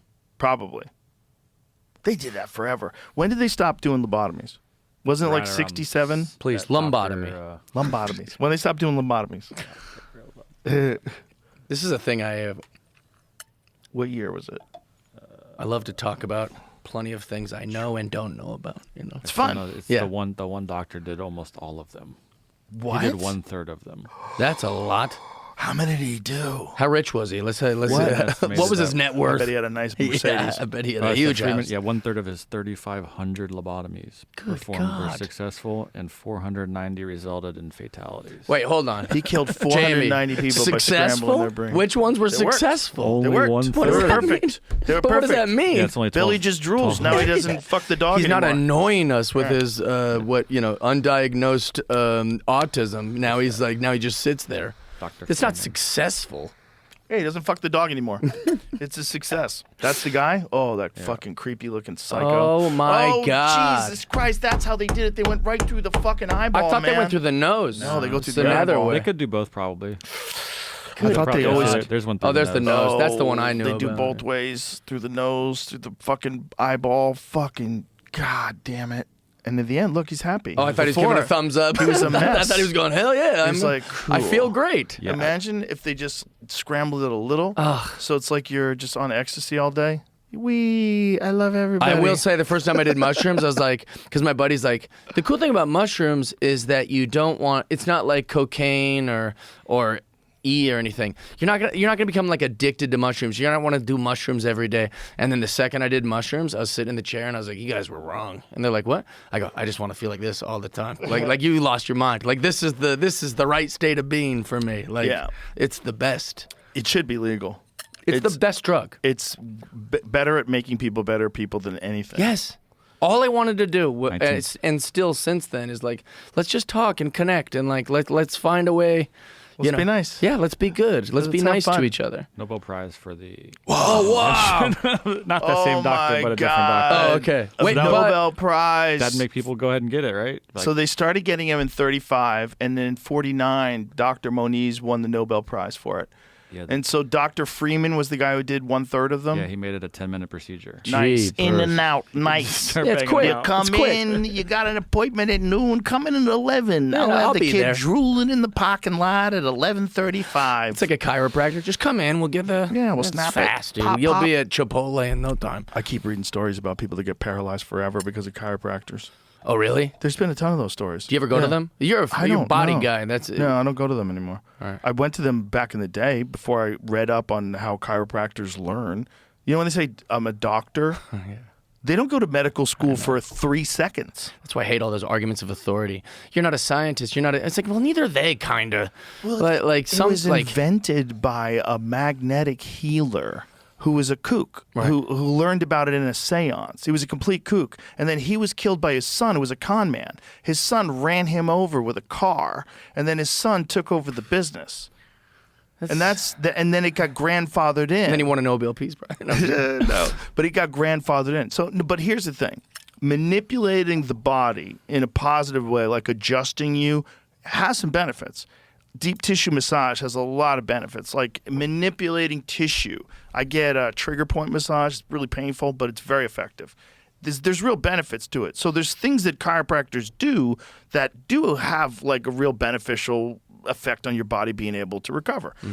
But the claims, at least in the beginning, are nuts. The initial claims is it's going to cure leukemia, Right. thyroid cancer, just going to adjust your back. It's a C4, C5, this connection will pop, and then they grab you and yank your neck. And, Yeah, it's so scary. And sometimes people have fucking hemorrhages from these things because they violently yank your neck and a blood vessel pops and you have a fucking stroke. Yeah. And that's not happened just once. It's happened a bunch of times. I grew up playing video games too, where and watching all these action movies, and I thought that just twisting a guy's head, like you kill him. You think that's all it took, Like I snuck up behind that guy in the video game, and just that's all I did. Meanwhile, chiropractors are He's doing that all day. You Yeah. do it. You ever seen him do it to babies? No. Oh my god, it's so crazy. People that are like full on nuts have their babies brought to a chiropractor, and the chiropractor is adjusting the baby's skull and moving the I baby's would arm. You're not- like, yo, Your parental ideas of like they're all scrapped. Like you're supposed to keep it safe. The thing is, idea of handing they it to a chiropractor. They believe it, and so they think they're doing a good thing. Jamie,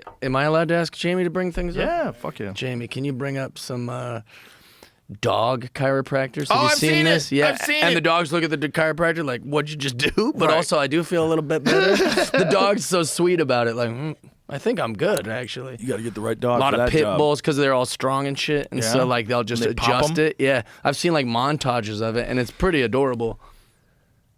What is he gonna do to this dog's neck? Please don't. Oh no. And look I at the don't dog think- looking up at I him. don't think you need to do that to that dog. I don't think that's necessary. Watch this. Look the way he looks at him. But here's the thing: like, what studies are they showing where this is all good? That's a Belgian Malinois, bro. Oh, that you thing can't might bite hear your it, but it fucking goes- face. it goes I don't want to pop. hear it. It's. I don't know if that does anything. I don't know if that's good. I think if you got your dog a massage, it would be really good for them. Yeah. But I think all that snapping and the popping, like, are you loosening it up and making it more mobile? Well, if that's the case, you can do that with spinal decompression and massage. I have this thing that I've been doing it to my friends' dogs, and they've been loving it. I put this thing on my neck. Don't do that. You're Just gonna get bit, guy. I put this thing on my head. It goes underneath my chin. It's got like a rope. Oh, and yeah. a hoop that hangs on my chin-up bar, and I just. I've seen them relax. advertise it because you use it. Oh, there you go. Oh, look at this. He's giving his dog a back crack. Oh, bro, That's the camel's you're clutch, just dude. Lucky He's got that him. dog is sweet. He's letting you do your nonsense. Dude, this guy. Dogs just love getting rubbed. That's all it is, yeah. Yeah, they That's love all getting petting rubbed. is kind of a massage, That's what they love. Yeah, they love exactly. massages. They don't have to pretend they don't. You love massages too. Everybody 100%. does. We don't have to ask them about that. They like it. If we were like dogs, everybody would just lie down on the floor and let people rub them. Yeah, it'd be fine. You come over my house, dude, Marshall will lie down immediately and let you rub him. That's my favorite thing about dogs. He assumes you want to rub his belly. Yeah, dogs don't go, this guy's probably a... Who do you vote for? No, dogs aren't ever like worried. My dog would go up to like a homeless dude, don't care. What's up, homeless guy? Yeah, it's like he loves them. Yeah, they're the best. They're the best. We don't deserve them. but I don't think they should go to a chiropractor.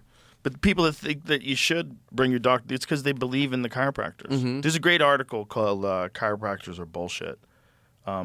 Pull that article up.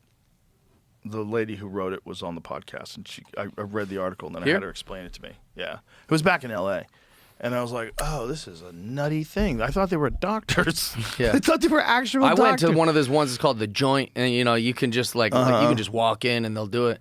And This is. The I think a lot of article. it for me was placebo. Like I just thought, like, oh, they told me this is good for me, so I'm doing it. I wasn't having pain or anything. Eve Detremont is the lady who was on the podcast that wrote this article, but it's crazy. I like the title. It's a crazy, Very story. direct. When you read the story of how it was invented, you're like, this is nuts, because it's one of those things that's just grandfathered in. And if you're allowed to be doctor, like we should be doctors of comedy. Wouldn't you Right. like to be Dr. Jeff? Jeff MD, dude. Yeah, Oh wait, not MD. What would it be? Well, you're giving people laughter, which is the best medicine. Sure. So I think we should get doctors of comedy. Maybe we should do that, like at the Start- mothership. Just start handing out doctorates Hey. of comedy. That's how you get Yeah, past, kind of. you headline, you do your first theater tour. Yeah. I'll give you a doctorate. I worked under Ron White, and then I got my. I mentored Yeah. under Ron White. Exactly. Ron White was patient zero here because Ron moved out here before the pandemic. Really? Yeah, he's the reason why I decided to move out here. Because, Ron and I have been real close forever, and knowing him from the Comedy Store, he was always like one of the coolest guys to hang out The with. best, dude. He's the best. And so we were hanging out in the back bar, and he was telling me he's moving to Texas. I go, what? What are you doing? You're here. Sounds Don't insane, go. yeah. This is nuts. He's like, oh, it's the best. He goes, I want to keep my house out here in Beverly Hills, but this fucking place is... The food's the best. The people are nice. If I want to fly, I'm in the middle. Right. It's 3 hours here, 3 hours. And I was like, damn, he's got a good point. So when the shit started getting weird in L.A. and they were burning cop cars on the freeway, that's when Daddy was like, Those are the I got to scary get ones. out of here. Yeah. Because my kids are little, 10 and 12 at the time, the little ones. And I was like, this is dangerous. And we all agreed, like, it just doesn't feel right. I don't feel like they're going to open this up. I think this is bullshit. Let's get the fuck out of here. And it's not like you were an actor. Exactly. Right. Exactly. I was like, you, I'm flying. you acted, but you weren't an actor. I wasn't interested Right. in doing it anymore. And we were flying a lot of the guests out anyway. And I was like, I'll figure it out. I'll do Zoom calls. I don't want to do this anymore. Right. I don't want to live here. I want to live my life. I'd be happy making less money and doing it somewhere else. And maybe it's not as good. Have you I don't thought care. about making other motherships? We did. We have. We've talked about it. Where? We talked about New York. We've talked about Vegas. What about Florida? We've talked. Here's the thing: to do it correct. I mean, this is just like based on what we've done in Austin, right? What we did in Austin is a once in a lifetime opportunity where we hit every green light. Every green light along the way, we got in the right spot. So like, the only way this club happens, first of all, is I'm friends with Adam Egget, and I've been friends with Adam Egget from back when he was running the Improv in Tempe. So that's when I knew him. I knew him from back then.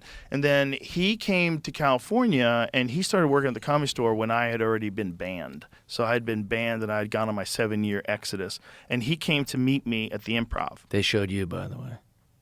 What? Comedy Store Oh, they banning you. showed They me? really showed you, dude. So he came to meet me at the Improv. And he's like, "Dude, come back. It's I'm there now. I'm the talent coordinator." And I thought about it, and then I wound up coming back because of Ari, because Ari Shaffir is one of my closest friends, and he was filming his special there, and I had known Ari since he was a doorman. I knew him when he was a doorman there, and now he's filming a special. I'm like, I don't give a fuck. I have to be there. I have to be there for him. And I went there a day before just so I could relax because it was weird because I hadn't been there in 7 years. And, it was super friendly, hugged everybody. It was great. And then I saw Ari, and Ari killed, and the special was awesome. And it was just such a happy moment to see him like accomplish this thing, going from being a doorman to having your own Comedy Central special. While he was also doing a show on Comedy Central. That's what he was doing. This is not happening. Yeah, I was on that. So it was like, I had to come back. So that was 2014. And becoming really good friends with Adam and knowing him from the Improv, like knowing him from back in the day and then becoming friends with him when he was the talent coordinator, we had talked about like what are the problems with running a club, like what is the problems with like people telling you, oh, you have to have more of this on your show or more of that on your show, or you're problematic, and people getting mad about this, mad about that. I'm like, it's got to be a meritocracy. As much as that bothers some people, the people that bothers, they're never good. Right. Dave Attell's never complaining about diversity. Ever. You know what I'm saying? It's like the people that are complaining, generally they're mediocre at best. And he was like, "You're right." I go, "But you can't give in to them because there's a lot of them, and they yell and they make it seem like it's a big deal. But the big deal is laughs, doing good comedy, having an original idea, being funny. Here's the world through my eyes. This is how I've crafted it for you. That's all it is. 100%. Everything else is a fucking distraction." And we both agreed on that. And so when the Comedy Store shut down, and then I moved out here, there was a long time where I was like, I don't know what to do. Like, do I stop doing comedy now and just do this podcast? Like, no one's doing comedy. It was months and months of no comedy. And then Dave and I started doing shows at Stubbs. So Dave was like, I want to do a show at Stubbs. Let's do like a residency there. I'm like, fuck yeah, let's do it. So he and I did we had done a ton of shows, a bunch of arena shows before the pandemic together. And so the Stubbs thing came along, and I was like, okay, yeah, let's just do this. All right, we're doing this now. And I guess we're doing comedy again. And then we started doing comedy at the Vulcan. And the Vulcan is indoor, and it's loud, and it's rowdy, and it was naughty. Like, it was crazy. You're doing a November 2020 indoor show. Punk rock. And so when that was happening, then everybody started moving here. Then everything got weird. And I was like, whoa, we got like Tom Segura moved here, Duncan Trussell moved here, Tony Hinchcliffe moved here, Brian Simpson moved here. I was like, whoa, we got a crew here. Derek Poston moved here, Hassan Ahmad moved here. I'm like, we got a real crew here. And then it just kept escalating. Tim Dillon came. It was like over and over again. Joe DeRosa came. Shane Gillis came. It was like, and so while all this was happening, where all these guys were at least talking about moving there, they're like, it feels better here. Like the scene feels more alive, because the LA was still shut down.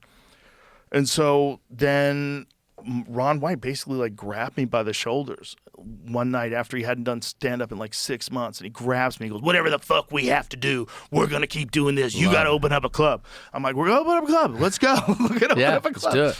And then that's how it all started. But we had to hit every light. Like, Adam had to be out of a job. All the people that we got from the Comedy Store that were great, we brought over a bunch of people. Right. They all had to be out of a job. Right. So the Comedy Store had to be closed. Otherwise, why would you leave the Comedy Store? It's the greatest place on earth. Yeah. So then it was like everything else had to be closed down. So the comics knew that they could do stand-up in Texas. And so like, well, let's just go to Texas. And it just, people decided I like doing stand-up more than I like living in L.A. Yeah. And then once they came out here, they realized, I think I like it out here better. It is. It's amazing what we've got. And also, my favorite thing about the scene here is the mothership helps everything around as well. So I can't get over, every time that I've been here, how inviting, how cool all the young comics are. All these guys who would chew off their arm to get a spot at your club are here for it. And they're here at these other places. They're doing all these other things because they believe in what the mothership's doing. And there's all this other stuff. So it has the most buzz not buzz, that's a stupid word. It has a feeling. It has like this vibe. It has this aura. Whereas like that used to be in New York and that used to be in LA. And I don't feel it in those places anymore. I'm actually lucky that I can go do the Cellar and I can go do the Stand and I can do those things. I can go to the Comedy Store. I can go to the Improv. I'm at a place where they'll have me. But there's not like a bunch of young guys doing small shows and excited at the idea of even going over to the store after their spots. Your club has that. Well, there's a couple things it has an advantage of, right? One is Kill Tony. That's the big advantage. The big advantage of there's a show that's Monday night that is the biggest live comedy show on planet Earth, and you might be able to get on it. And if you've got a tight minute and you could fucking kill, they're going to ask you back. And if you got another tight minute, oh my God, you might have a fucking career. Exactly. You might have a fucking career.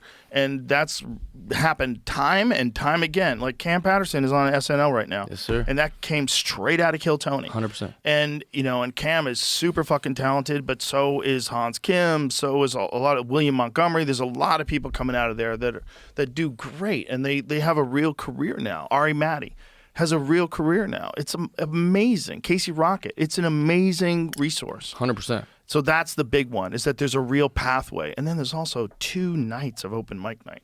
2 nights. So we make sure we have plenty of open mic night time. Yeah. You get to do an open mic night at the best club in the world. And then on top of that, it's like the club is the only club that I know of that was designed not to make money. All I wanted to do is break even. I'm like, I just don't want to lose any money.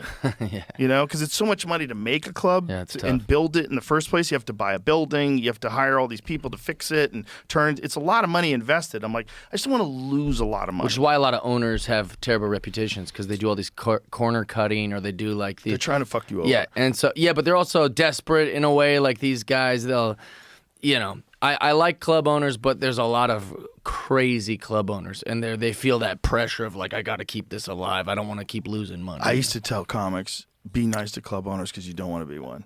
You do not want to be That's a one. great And then I way went to and put became it. one. Well, but still, but you're doing it honorably. I'm lucky that I have the other ways of making a living. Right, most club owners, they're club owner by definition. That's what they do for a job. This is not what I do for a job. This is just I do this for literally to make a comedy environment. Right. So it's the club is set up so the comedians get most of the money because that's how it should be. It's great. People aren't coming to see drinks. Right. You know, they're coming to see a guy do his art, a woman do her art on stage. Yep.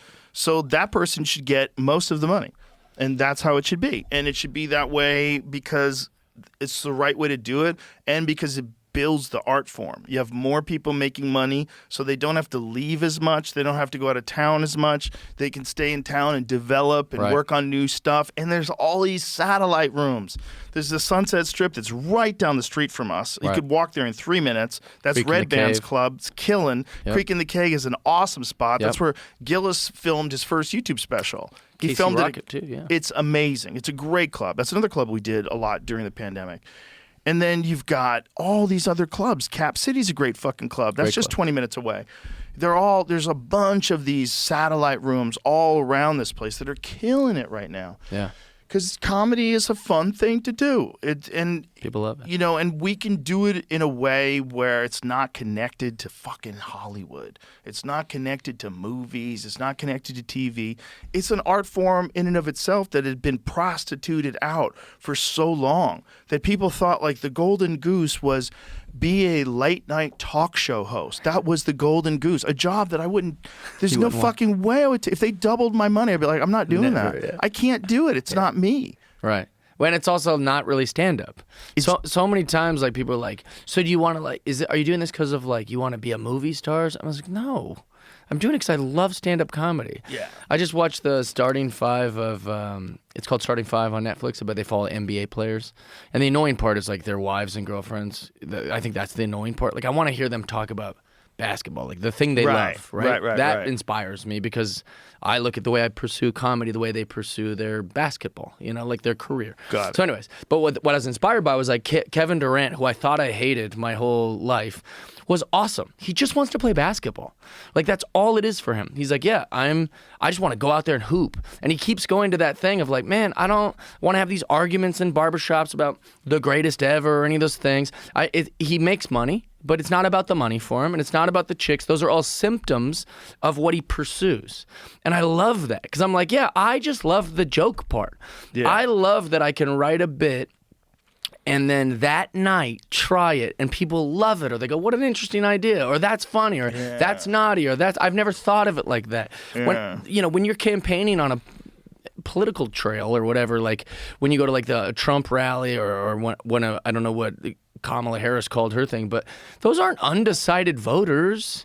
Those are people who are there because they're already in. You're not even talking to anyone who's considering voting for anyone else when you go to a thing like that. But with stand-up comedy, when they're in that audience, they're just looking at you and going, hey, bro, bring me some jokes. Yeah. And so I can now do jokes about what I think and what I believe, and the crowd will listen to me and decide if I'm not funny or funny.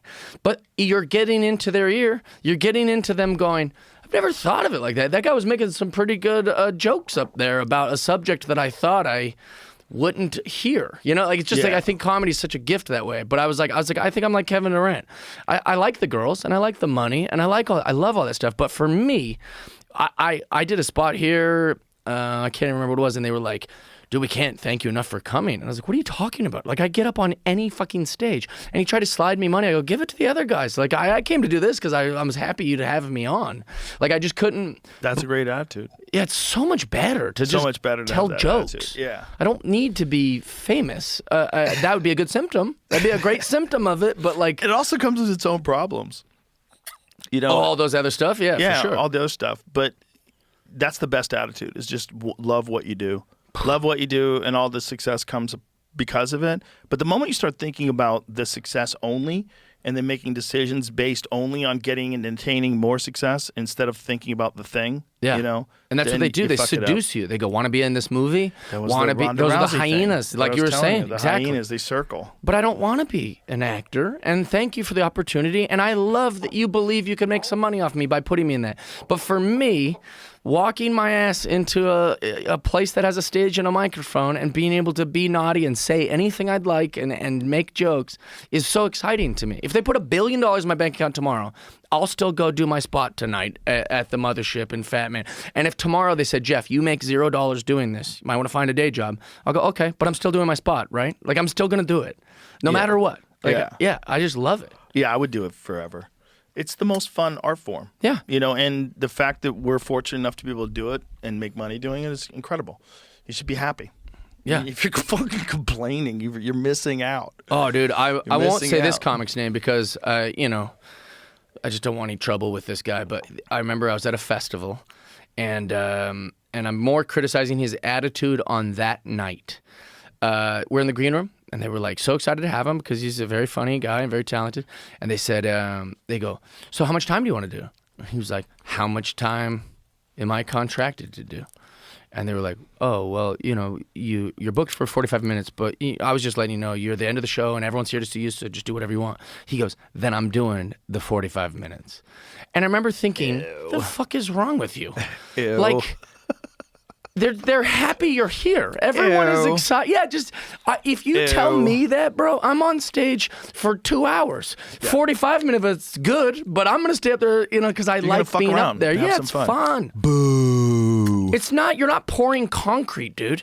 Like you get to go tell jokes to these people. Like, what an exciting job you have. That's exciting. I think where that comes from is like in the beginning, it's like really hard. It's hard to do. It's hard to get paid. It's hard. And then you build up a resentment to the point where even after you make it, you take it for granted. And now you think, like, what do I have to do? 45 minutes, and that's what I'm doing. Crazy, though. Yeah, you like, that. instead of like, wow, I made it. I can actually get paid to go do comedy now. I'll get 45 minutes, not important. Okay, I'll go fuck around, have some fun. Let's go have some fun. Exactly. Like that's so. I've worked at Hollywood Video. I've worked at any coffee shop that was like I've had over like 40 different coffee jobs because I just couldn't keep a job. Like I was always living somewhere different or like pursuing comedy so aggressively that like I just needed a job. So I was good at getting the job, and then I would fuck off or do something stupid, and I'd get like let go or I'd move and just ghost that job. You know, I've had all these jobs, but whether it was Hollywood Video or Rock Bottom Brewery or whether it was any of these million coffee shops I worked at, I was always the fun guy at the job that made friends with everyone and goofed off because it's more fun to have a good attitude at work and like the job than it is to hate the job. Right. Because not because the job was great, but because it's going to be a better experience here if I like it. If I at least trick myself into liking it. It wasn't my dream to put movies in alphabetical order with dyslexia in Hollywood Video, but I want to enjoy my job. Like that was more fun to like be happy to be there. So now we get to do comedy, which is the dream, and you have that attitude. Like I just can't get my mind around that. Well, there's some people that think they have to be miserable to be good. There's a weird thing that I think some artists feel like they have to kind of suffer in order to be funny. Like they have to be upset. They have to be angry. I used to think that when I was really young and dumb. I was thinking that maybe like I should stop meditating because if I meditate and achieve any kind of enlightenment, I don't think things are so annoying anymore that I could shit on them on stage. Sure. Which is like a big part of my act. Yeah, you didn't want to be happy because you would find, But that was me at 21 or whatever it was. You know, well, just Jerry being Seinfeld, stupid. who's one of my favorites ever, despite any of his political beliefs or any of those things. Like, I really, really respect every time Jerry Seinfeld talks on podcasts or interviews or whatever, because he's like Buddha of comedy, like the way he talks about work ethic and the way he talks about joke writing, the way he's very disciplined, he's very good. So I always hang on everything Jerry says, like in those things. I think he's the best. Look up anytime he's been interviewed. But Jerry, although he's clean, right? He's a clean comic. And although he's a husband and a dad, and no matter what he's labeled as, he seems to be very at peace in his life and very successful and rich. He does have this edge to him. There still is like an irritability. Yeah. And I think that's probably what you were thinking at 21 of like, I need that. I need to be, but you could. Well, he's also smart and he's talking to morons all the time. And that's how you get an edge like that. Yeah. Probably doesn't have like a tight crew of cool people that he could just chill with. Sure, I agree. Right? You get alienated. Want to be You're around worth kids. $1 billion. You're from a smarter than sitcom. kids. Right, but you also you made $1 billion from a sitcom you did in the 90s. You never have to work again for a day in your fucking life. You have 100 Porsches. Right. You're just collecting Porsches. You're bored as fuck. And then morons want to say, you know what my favorite episode was? Like, I don't fucking care. All day. Yeah. I don't want to hear this anymore. I'm sure you get that all the time. Someone wants to tell you a story about a thing and you go, I don't know. Well, I think I'm a little more tolerant than him. Yeah. But I get it. I get why he would be a little prickly. Like, some of the questions are really fucking stupid. Like, for sure. There was a big racism controversy about his show. Right. Comedians in cars drinking coffee.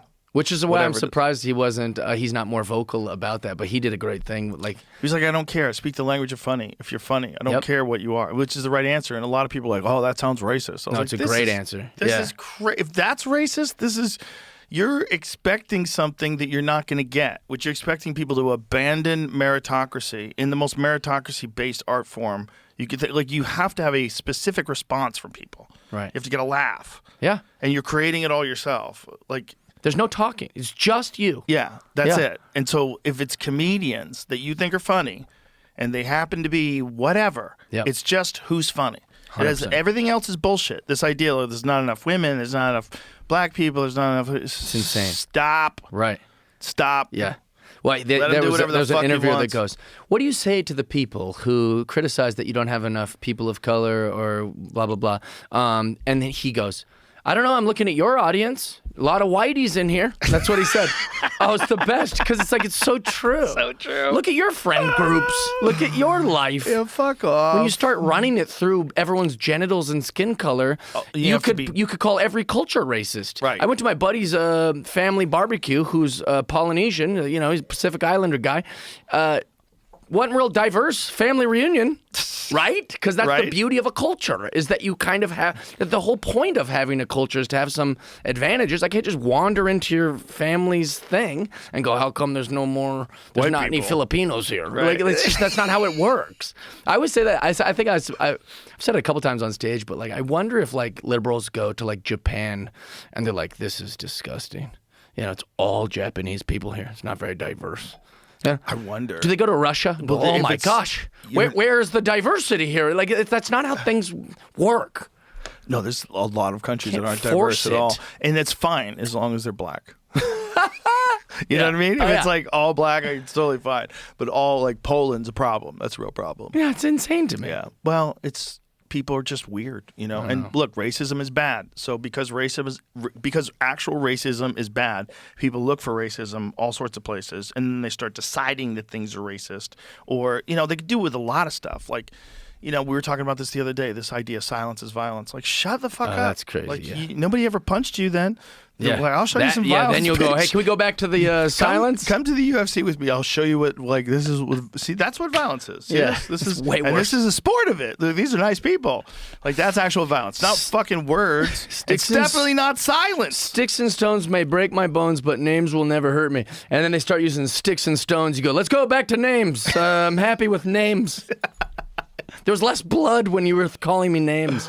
Yeah, you're being silly. Silence is not violence. You fucking idiot. That's so dumb. Silence is just silence. You can't fucking. It's pretty nice. But it shows what you want. Is what you want. Force people to comply.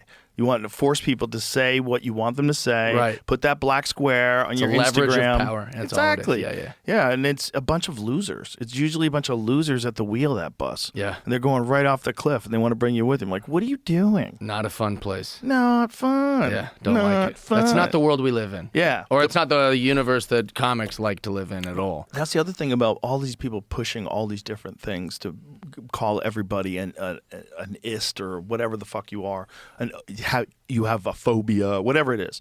All these people seem to be miserable. Yeah. Yeah, Like they don't seem very happy. in the same and they're world, proud of their anger. which is odd. Yeah. It's like, find some things to love. Okay, there's a Yeah. lot to love in this world. Comic went on Kill Tony last night. He was so great, and I am remiss that I don't remember his name. And he was able to rattle off, which I'm sure he's done before. It's probably in his act, but he was able to rattle off all his interests. He's like, "Oh, I'm in. Universal Studios, let's go. Monster Truck Rally, let's do it." And I was like, I immediately wanted to be friends with this guy because I'm like, that's how I want to live. I do live like that. And I was like, dude, I can identify with this so much. The little kid in me is like, yeah, whatever it is, let's go. I go to the gay pride parade. I've got a lot of gay friends. Let's fucking do it. Like whatever it is. Right. That's so much better of an attitude. Right. Of just like, let's do it all. Let's jump in these things. Like that's so much more fun than going, we're not going there because of this, or we're not doing that because of this. And this is probably, it's too exhausting. Well, a lot of people like being exhausted because it keeps them active. They've got something to think about. It's their sports. Yeah, it is. Politics for a lot of people is their sport. And it's not just their sports. It's like they're fanatical Red Sox fans. It's the religion. Yeah. Yeah. It's Red Sox to the death. And that's what it is. Like, fuck the Yankees. That's all it is, man. But it's the fun. same thing. So the sports one is where I think is a little different because the Yankees fan doesn't want to murder the Red Sox fan. We Unless both you're in still Philly. like baseball. They break people's legs in Philly. yeah, sometimes, But I'm saying they still like baseball. Yes. They can still agree, oh, we're at the ballpark. We're having a hot Yes. dog. And it's like, fuck you. And you're like, fuck you. And that's fun. It's fun. But like, to the people that claim they hate religion the most are acting their politics out like religious zealots. Right. They're going, well, I wouldn't even talk, Jimmy Kimmel's wife, I can't even talk to them anymore. I don't think she what said they that. I think she said espouse- she was having a hard time talking to them. I've watched it a bunch, but so what happened was she said that she was always struggling with it since Trump's been in office.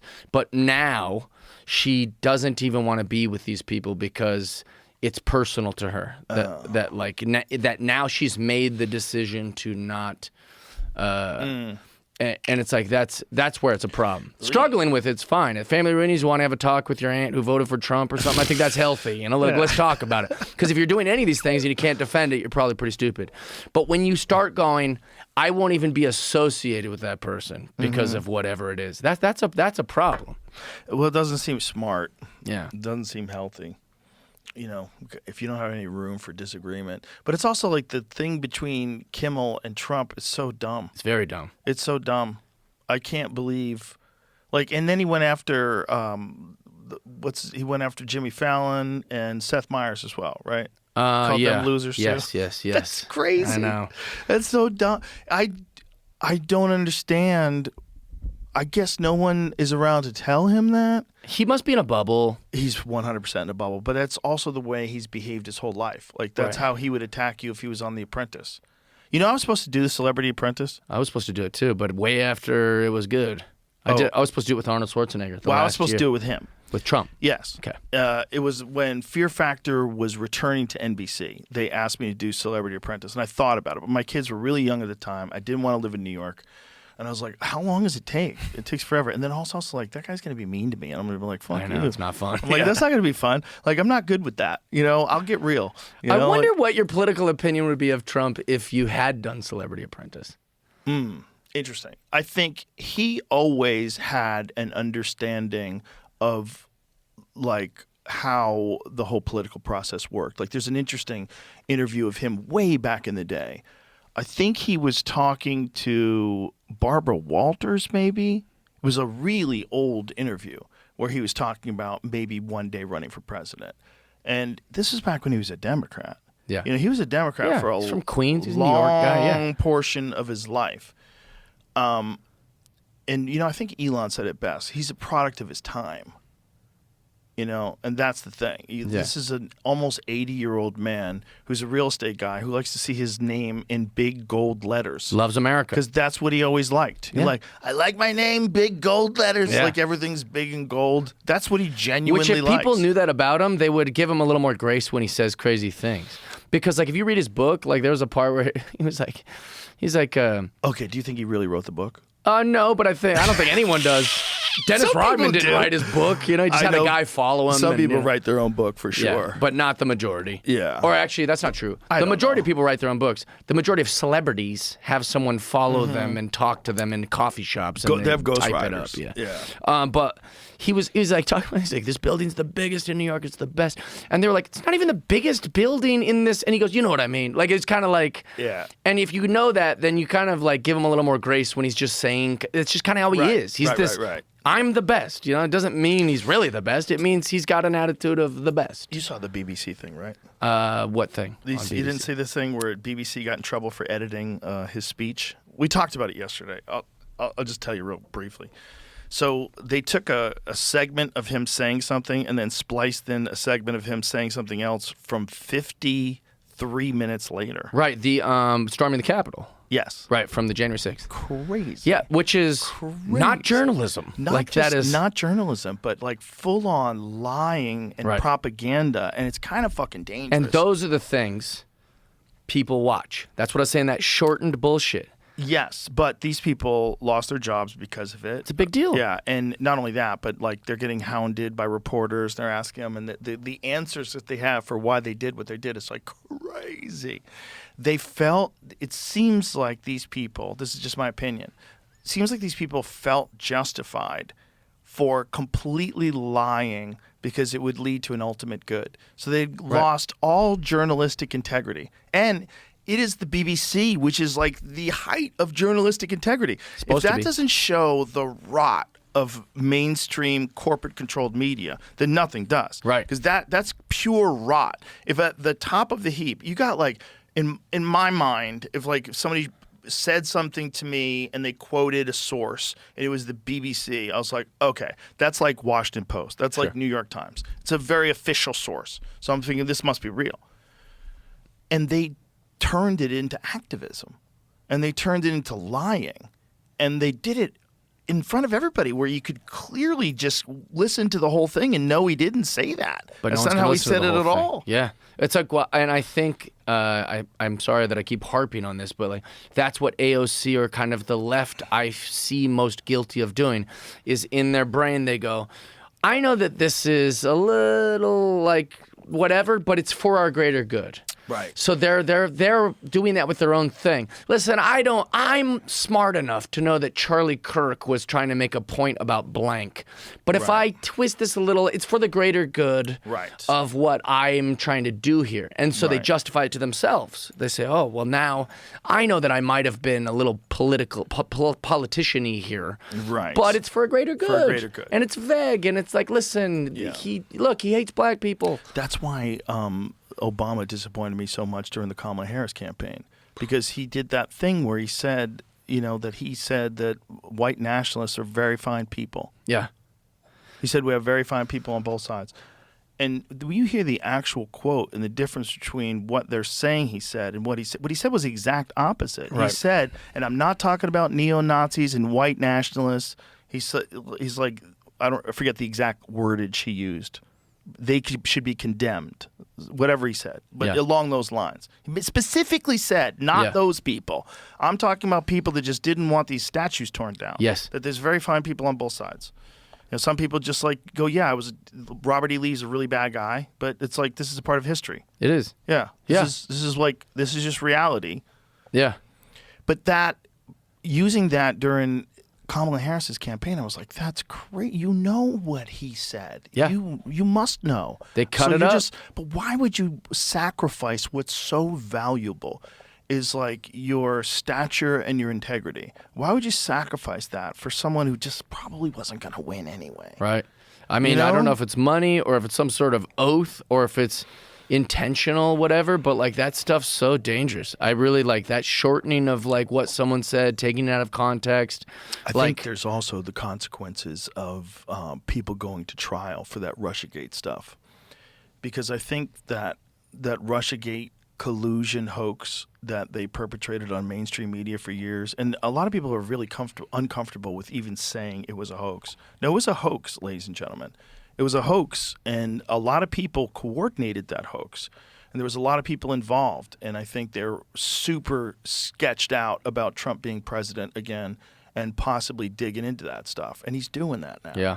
And you're finding real evidence that the people that you would think, the intelligence agencies, you would think, what are they here for? They're here to make America safe and protect us from problems. But it seems like they also meddle. Yeah. And not just meddle, but like completely try to sabotage someone and paint them out in a way that's completely inaccurate, knowingly, willingly, with taxpayer dollars funding it all. For the greater good. For their greater good. Bro, I might say very fine people too if I was doing that. I might say whatever, he's a fucking Nazi. Let's not. Yeah, that's, He's Hitler. Yeah.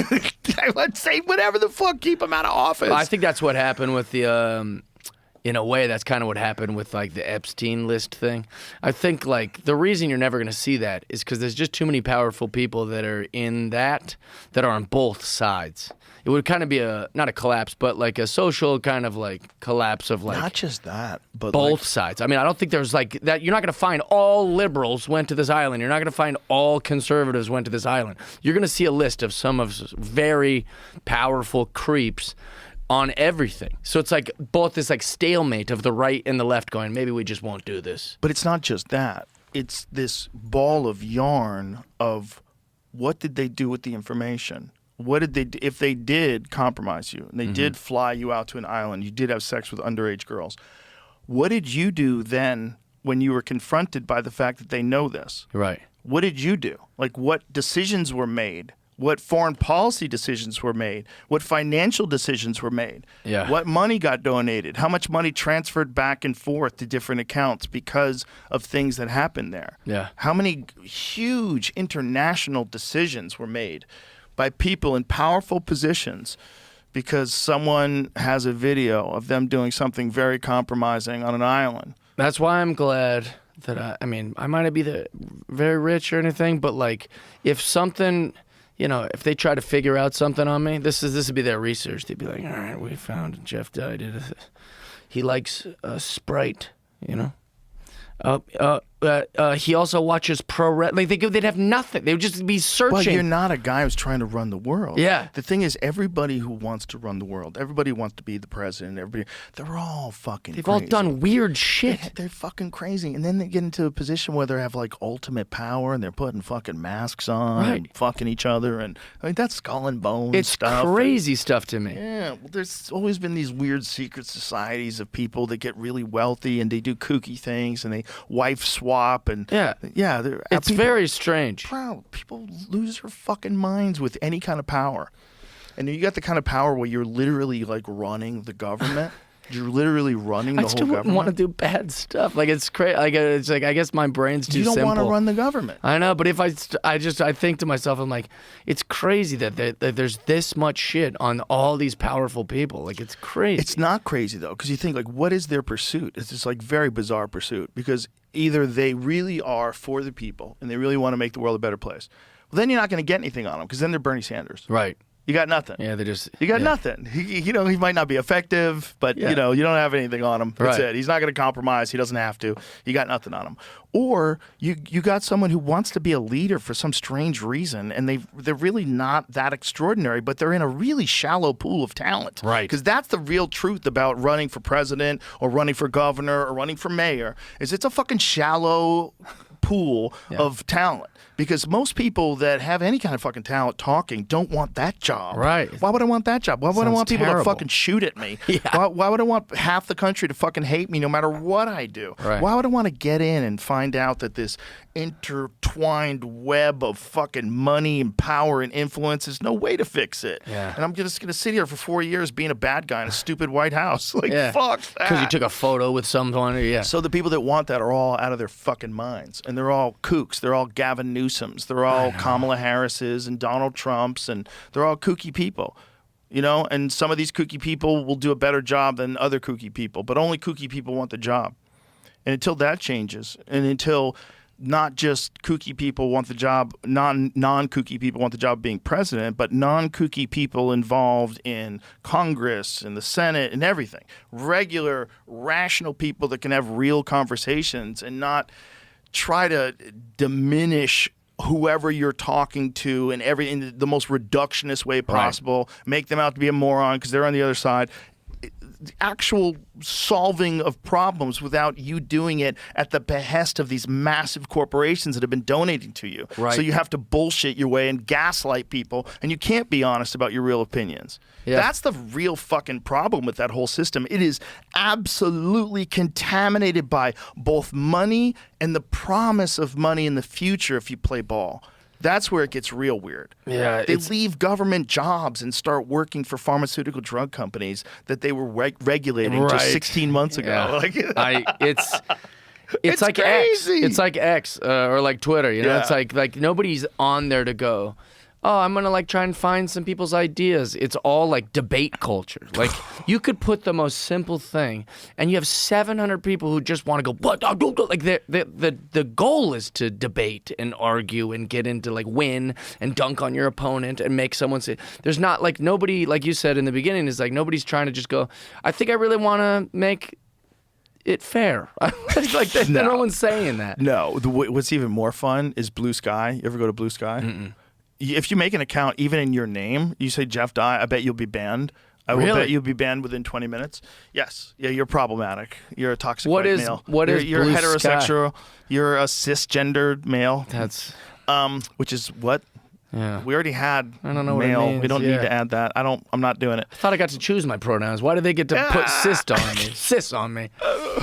But if you go there, I saw this one conversation where someone said, they were talking about something, saying, I'm trying to be zen about it. And then the next person said, try not to be racist against Asian people. From saying Zen? Zen Yeah, about that's it. insane. I mean, that's crazy. It's whack-a-mole. Yeah. They're just sitting there ready to whack. They're just ready for someone the to pop biggest up problem. with any micro aggressions, any diversions from the narrative. It's so exhausting. You're I've never heard of this. It's like a liberal racist. kind of like Yes. Facebook or Yeah, something. most people bailed on it. So Yeah. a lot of people like Stephen King said, I'm going over to Blue Sky. They all decided to go over to Blue Sky because Trump let them say whatever they want on Right. Twitter, and they just didn't like the reality of the world. Right.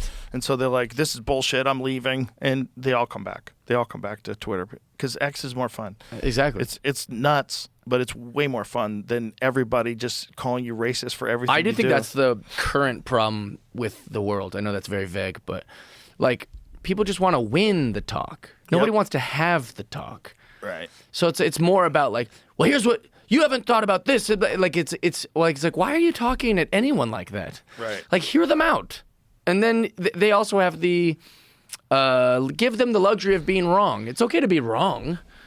I'm wrong all the time, but the only way I can be right is if I say the wrong thing and I learn, or Right. you know, that's we should be having conversations, not arguments. But the thing is, now you attach that to politics, and you literally have to win the arguments because that's what the whole game is. The whole game is like get up in front of all those people Yeah. and state your claim and diminish the claim of your opponent. And Hate that's, that. It's stupid. Yeah. But they have to do it because they have to get elected. Because if they don't get elected, then they don't have power. And if they don't have, and once they get into power, then they have to use that power for their constituents and for the people that help them get into power. Yeah. So there's a bunch of fucking needs of these, and there's a bill you want to put this in the bill because it's going to help the oil sector, or this in Right. the bill is going to Yeah. help chips and.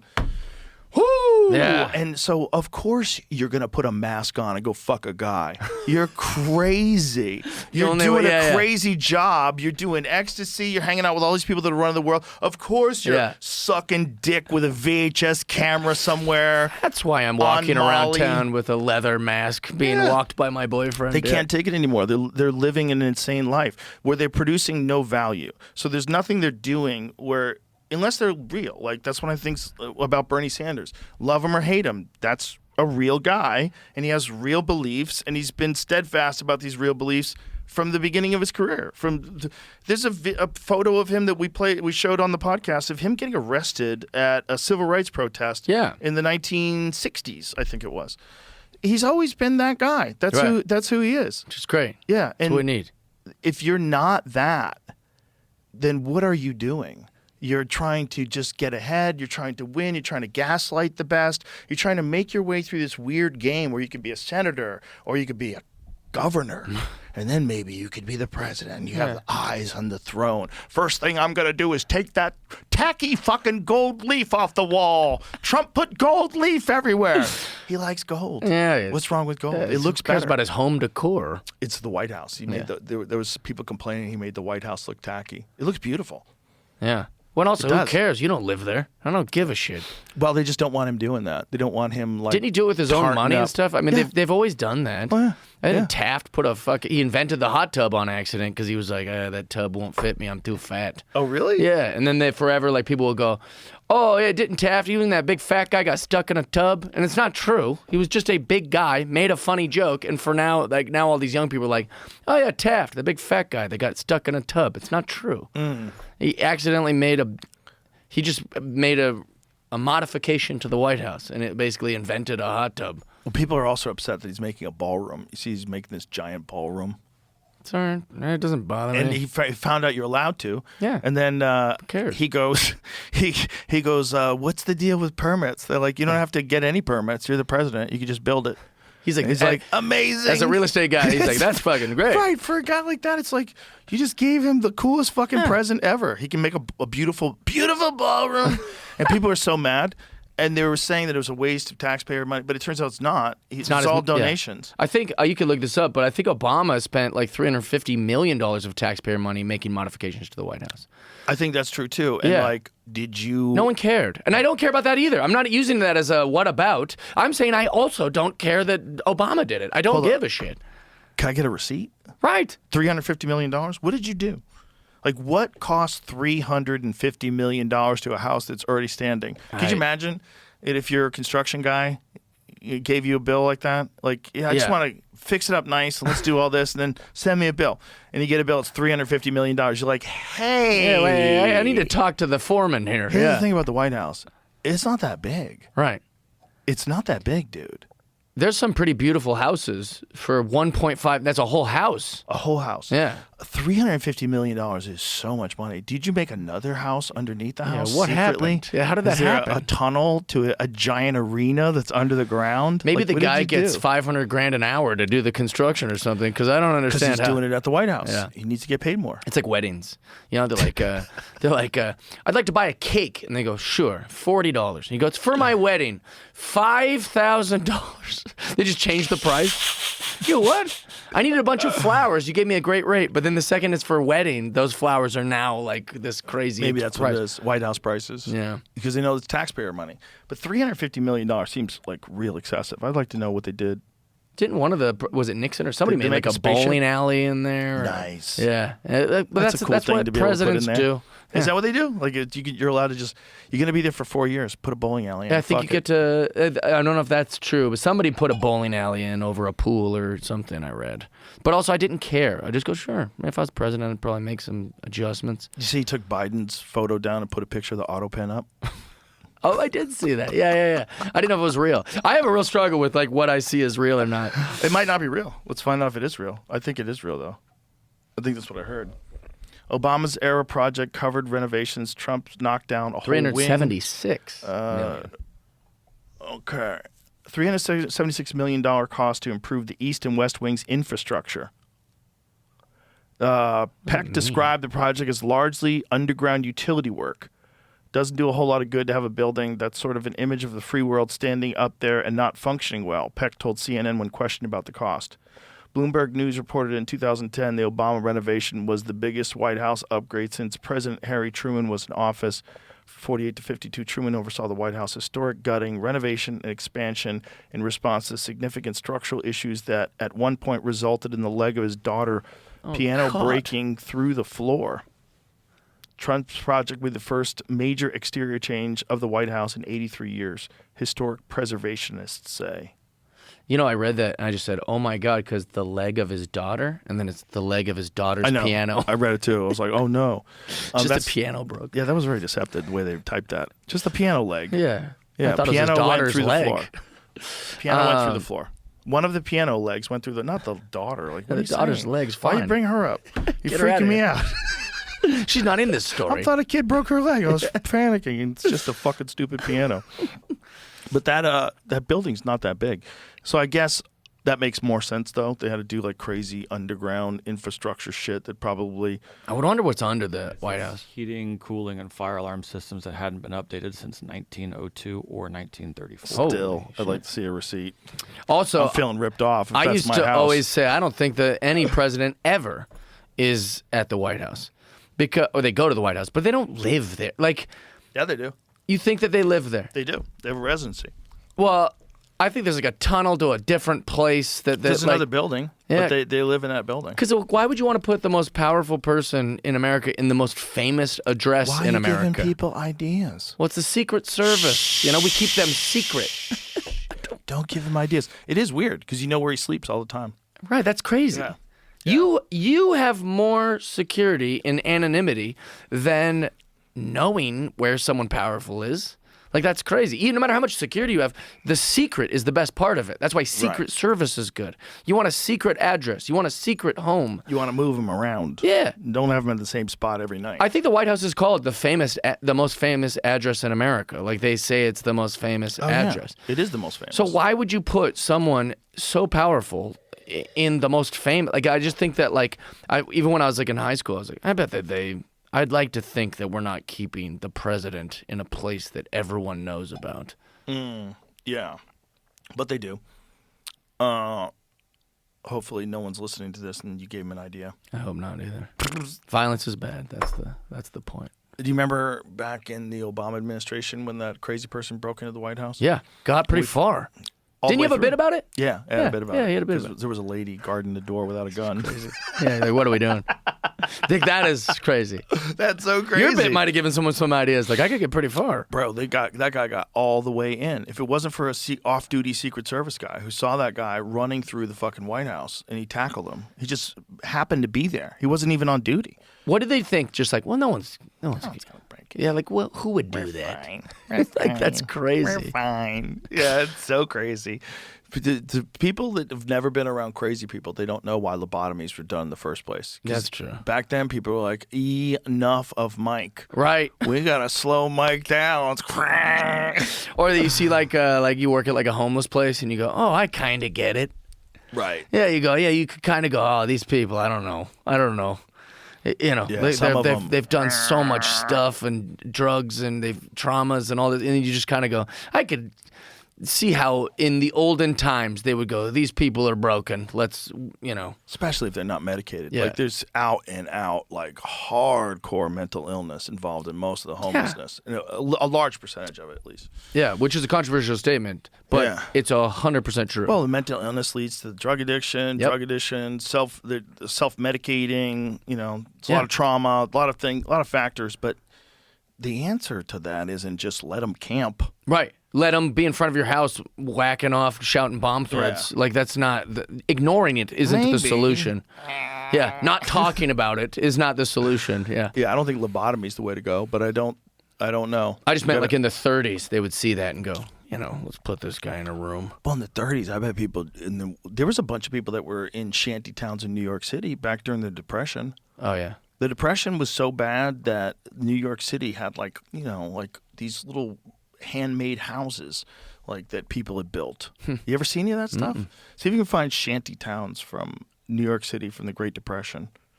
Yeah, man, it must have been so dangerous. I mean, it's basically homeless encampments in the middle of Central Park, and there's no jobs, man. There's Yeah. no jobs, and there's no fucking During the food. Depression. Isn't that Oh, yeah. wild? Isn't that crazy, man? Imagine living out there, how dangerous that would be. That's downtown Denver right there. And that's all because of the motherfucking bankers. That's all because of the bankers. They crashed the stock market.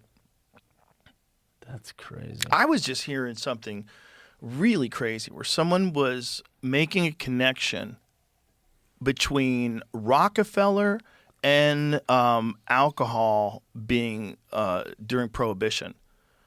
That one of the competing fuel sources back then was ethanol. I don't even know if this is true, but that Rockefeller had control of oil, and they were using oil to make pharmaceutical drugs. So, like most of the drugs that people buy, the reason why they started doing it that way is because Rockefeller, because he had control of the oil. And this was saying that he wanted to stop people from using ethanol. So he thought the best way to do that was to make it so that no one could have the ability to produce alcohol. And the best way to do that is to make a prohibition about alcohol. But Really? it sounds crazy. It says it's a myth. Computer All right. fuel source. Well, let's see why they say it's a myth. John D. Rockefeller is often blamed for using prohibition to eliminate ethanol as a competing fuel source to gasoline from his Standard Oil business, but this is a myth. Rockefeller supported the temperance movement primarily for religious and social reasons. Okay, that's the excuse that's publicly stated, that he supported alcohol prohibition for religious and social reasons, believing alcohol consumption was harmful and aiming for a more productive workforce. So this is the problem with it. These are not quotes. This is like someone saying why this guy supported banning alcohol, and not, yes, he did work to ban alcohol, and yes, he did benefit from it because ethanol was taken out. That is true. So ethanol as a fuel was not banned, it's saying. Explicitly allowing, even promoted the use of high-proof alcohol for scientific research, fuel, or other lawful industries during Prohibition. Ethanol as a fuel was not banned. In fact, some industrialists, including Rockefeller, dabbled in ethanol fuel production. Henry Ford also pursued ethanol fuel development during this time. Okay, so I take back what I said. So it's not that it was banned. So that doesn't make any sense then. It would make sense if somehow or another, but if you were using ethanol, though, the thing is, like, if you stop people from making their own alcohol, if you make it illegal to make your own alcohol, you definitely can't make your own fuel. And then you can't use ethanol, because you can actually make ethanol with corn. That's how they make it. So I could see how you would say, if you wanted to sell more gasoline, you would make it so people can't make their own fermentation, and you can't make your own alcohol. And one of the best ways to stop people from making their own alcohol would be the prohibition of alcohol. You know what I'm saying? Yeah. Like, it doesn't seem that clean to me. That looks like a little squirrely. Like, he supported a prohibition of alcohol because of morals, but yet he was, like, really involved in a lot of shady shit that seemed like he was very control-oriented. Those religious beliefs were sidelined. Yeah, man. He had a part in the structuring of the education system to make people good little factory workers. Yeah. Get them up early, get them to school quickly before the parents can, like, give them any sense of how the world really works, Right. and then brainwash them. Bring 'em in Get here. them in there and make good workers out of Yeah. them. He was a big part of that as well. Like, that guy had a lot of power. Yeah, he'd have been an interesting guy in politics. So it's not true that ethanol, that they prohibited it, but it is true that they kind of eliminated people making their own alcohol. And if people aren't, like, making engines from ethanol, because most people are using gasoline at the time, it seems like They That don't have would the be- materials. yeah, it'd be a good way to stop people from making their own gas, and then you'll sell more gas. I tried to buy something recently because I had like a chest cough. And they're like, you should get this shit. And then I went to the Rite Aid or whatever it was, and they're like, oh, that's behind the counter. So I go up and ask her for it. She needs my ID. She beeps my ID, and I go, why? She goes, oh, because enough of this, you could make meth. And I go, really? She goes, yeah, so we have to, like, make sure that the person, like, that it's kind of documented who bought it and how much. Like Sudafed, right? Yeah, I think that is something like that. And then I was like, oh, shit, then I need 700 of these. Yeah. But Yeah, like, you get I didn't even limited, know 'cause that. that's how like, guys were making meth. They got to regulate all that kind of stuff. You imagine how bad that meth was? You get some assholes that go to the grocery store and just clean up the pharmaceutical aisle. That's the sad part about addiction, man. You'll see like these homeless guys drinking mouthwash. You're like, how bad has it got that you're just like chugging Listerine like in an alley to get drunk? Like that's. What if it's a really good buzz? I mean, I imagine- guarantee it's a good buzz. Like, and your breath's great. Imagine a Listerine buzz. Ugh. Imagine a Listerine buzz. Ugh. I mean, sometimes I have tequila. Don't drink anymore, but sometimes I would have tequila, and that felt like mouthwash. You know, you have like a shitty, cheap tequila, and you go, oh, Do you know a large percentage of tequila apparently is fake? It's not made with agave. Really? Yeah, there was a big scandal. See if we can find anything on that. But it still got people drunk. Oh, yeah. Yeah. Yeah. But I think the scandal was that people were saying that it was like real tequila, like legit tequila made from agave. Yeah. But it wasn't. Yeah, it's just It's like fucking some shitty alcohol. Yeah. Some nonsense. It counts. It's tequila. I know, but I mean, I guess scammers probably thought, like, if they were scammers. So who knows who's doing it along the way? Maybe it's the manufacturer. Maybe it's the original person. Who knows? But they didn't think someone was going to check. Yeah, it's kind of strange. I think about all those kind of things. Like, I remember they were doing this big campaign. They're like, McDonald's uses real beef now. I'm like, what were they using? Like, what do you mean? Like, if the tequila company would now market, like, no, this is now real tequila, you'd be like, what were we drinking? This is a proposed class action lawsuit filed in the U.S. District Court for the Eastern District of New York. Goes on to allege that both brands fail to meet the regulatory requirements to label themselves as 100% agave in Mexico and the United States, even though they carry that distinction on their labels. So what are these brands? Click on that link where it says those brands. Oh, Casamigos and Don Julio top contain shelf. significant amounts of non-agave alcohol despite being labeled as 100% agave. Customers named the suit claimed that they purchased the products under the assumption that the tequilas were made exclusively from Blue Weber agave and paid prices reflective of that premium designation. Somebody was cutting the product, son. Yeah. That's how it goes when no one's paying attention. History for repeating too long. itself, yeah. Over and over and over And those are over big again. ones. Those are like, big I didn't ones, expect yeah. it to be something I've heard of. But here's the question. Who did it, right? You got to follow that web to go, okay, where did that money come from? Is it that guy? Is it like a manufacturer? Is it someone who's in the plant? Is it someone, are they skimping? Are they ripping them off? Like what? Who did it? Yeah. Who did it? It's You know? I mean, if blurry. you're an asshole and you're running the distillery and you're like, fuck those Don Julio people. And We have to. you're like, I know how to make it better. I can make more money. And then he skims. We're going to need $100 grand. It only costs 40. Greedy. Yep. Yeah, who knows? Who knows? It's probably a tangled web of scumbags that were using the company to make money. When I first worked at Giggles Comedy Club, the owner, like, we didn't really have a green room. We were just kind of in the back where all like the soda tubes are going from the boxes of syrup and all the bottles of alcohol back there. And he had one bottle of every kind of like top shelf liquor, but he would just pour shitty liquor in there, like with funnels, like totally against the law, just like funneling like the cheapest tequila he could get in like the finest tequila bottle. And then when people would constantly bring it back, like, this tastes wrong. He goes, you saw me pour it from the bottle. And they're like, yeah, I guess. I don't know, like what. But I watched him do that so many times. That's hilarious. Yeah, because he could charge like this, crazy amount, and he'd just get the shittiest, cheapest tequila from like Costco or wherever the heck. That's so gross. I know. That's so gross. I watched How many it. people do that all over the world? There's a lot of that going on. Yeah. There was a great documentary about that. It's called Sour Grapes, and it's all about these wine guys that got duped.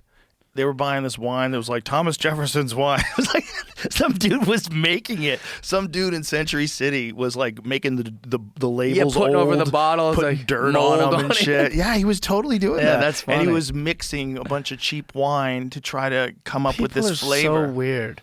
Like, it's always was it a big wine guy? Like Oh yeah, man. Oh really? Oh, dude, he. This is how he fucked up. He ripped off the Koch brothers. To a Too tune, big. like yeah, and they bought some old ass like Thomas Jefferson wine, and it wasn't real. And then they also had some Magnums from a company that never made Magnums during that era. And this actual wine guy saw their cellar and started, what is this? Right. And he says, that's a this and that. He goes, no, they don't do that. This is not from that. This is fake. And he was like, what? And so then they have a lot of resources, obviously. So they're like, release the hounds. Yeah. And then they Caught him. they get enough evidence that they can raid this guy's house. And so when they raid this guy's house, they find like a whole manufacturing thing. He's got dirt and water. He's rubbing it on the labels. He's like making the labels old and shit. It's hilarious. He's reusing old labels I from hate this wine guy. that he had bought somewhere else and recorking it and sealing it. Oh, it's total scumbag. That's- And he sold millions of dollars worth of like Fugazi wine to all these dorks that are like these dorks. Yeah, and they're Smelling- all. Oh, I spent this much on this. Yeah. It has an essence of tannin. There's a woody aftertaste, almost chocolate. I tasted chocolate. I wish who caught him was a sommelier, like someone who was actually like, no, this tastes like shit, and like I'd be like, oh, it's real, like There is one sommelier in that documentary that these other guys were like sniffing it, going, "This is the real stuff." And Right. the other guy gets it. He goes, "No, this is crap. What is this shit?" I love that. And which is like a huge insult to the other fellows. Like, Yeah. I don't, and they don't want to say they got duped. No. This Yeah. is the best grapes during the best year.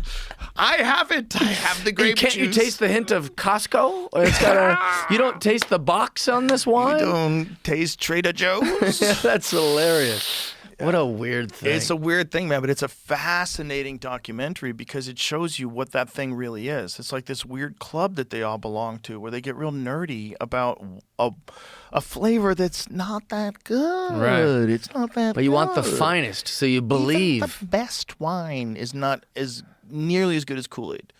That's true. Kool-Aid Yeah. is far superior to the best wine ever. Yeah, but it's not exclusive, the Kool-Aid. It's like such a weird thing that some of it is so expensive and so revered that they have auctions for it. The autograph world is full of a bunch of bull crap like that. Like, if you collect athletes' autographs and stuff, I'm friends with the guys at Icon Autograph in San Diego or whatever, and they're great guys. But like, I'll send them a photo of a thing and be like, "This is selling at this hotel lobby." So they have those, when you walk in, it'll be like a photo of Taylor Swift framed, and it's just like got her autograph on it. It's selling for like $5,000 or whatever. And I sent him a thing because the item was so unique that I was like, this is pretty special. It was a baseball autograph by Joe DiMaggio and Marilyn Monroe. To have both those names like on the baseball, I was like, there's no way this is at a silent auction right now for like $1,000. I sent it to my autograph guy and he goes, dude, there's like one of those in the world and it sold at auction for like millions or whatever. So this guy, just somebody like the guy you're describing, putting dirt on thought he could pull one over and probably did. I mean, I didn't go whistleblow or anything, but like He definitely did. someone just wrote Joe DiMaggio on a baseball and Marilyn Monroe and put it in a fancy case.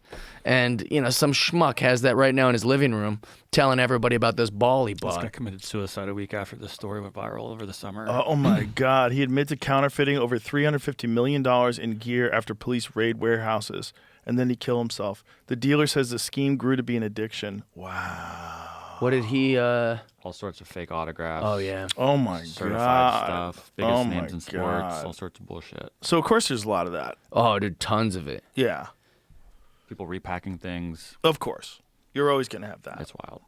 Yeah. It's just I guess people's risk reward is fascinating to me too. Like, about the Chauncey Billups thing? What's that? He was the head coach. He's a Hall of Fame. Oh, this is the basketball NBA thing. Yeah. Yes. Hall of Famer. The money scam. And then Gambling he's the scam. coach of the Portland Trailblazers. So you have money coming in. You're not desperate.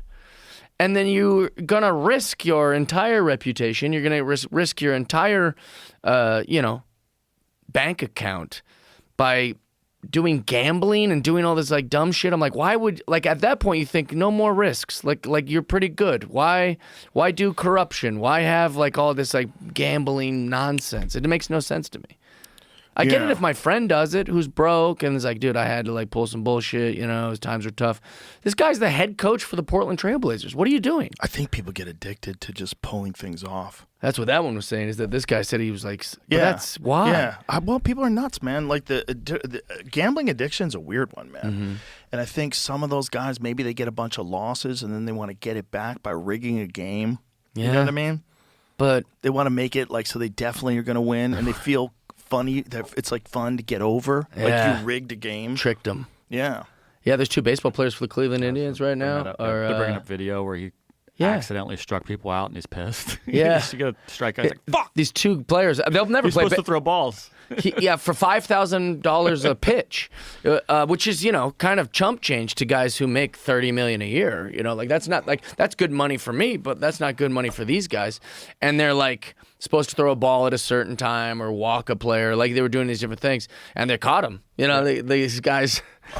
So the prop bets thing is the weird one, right? Yeah, well, and that's what makes it weird that like DraftKings and all these things are such a big part of sports now. Right, because you're just going to have organized criminals that get Yeah. involved in that and exploit it. There's a UFC problem right now. Oh, really? Yeah, a UFC fight.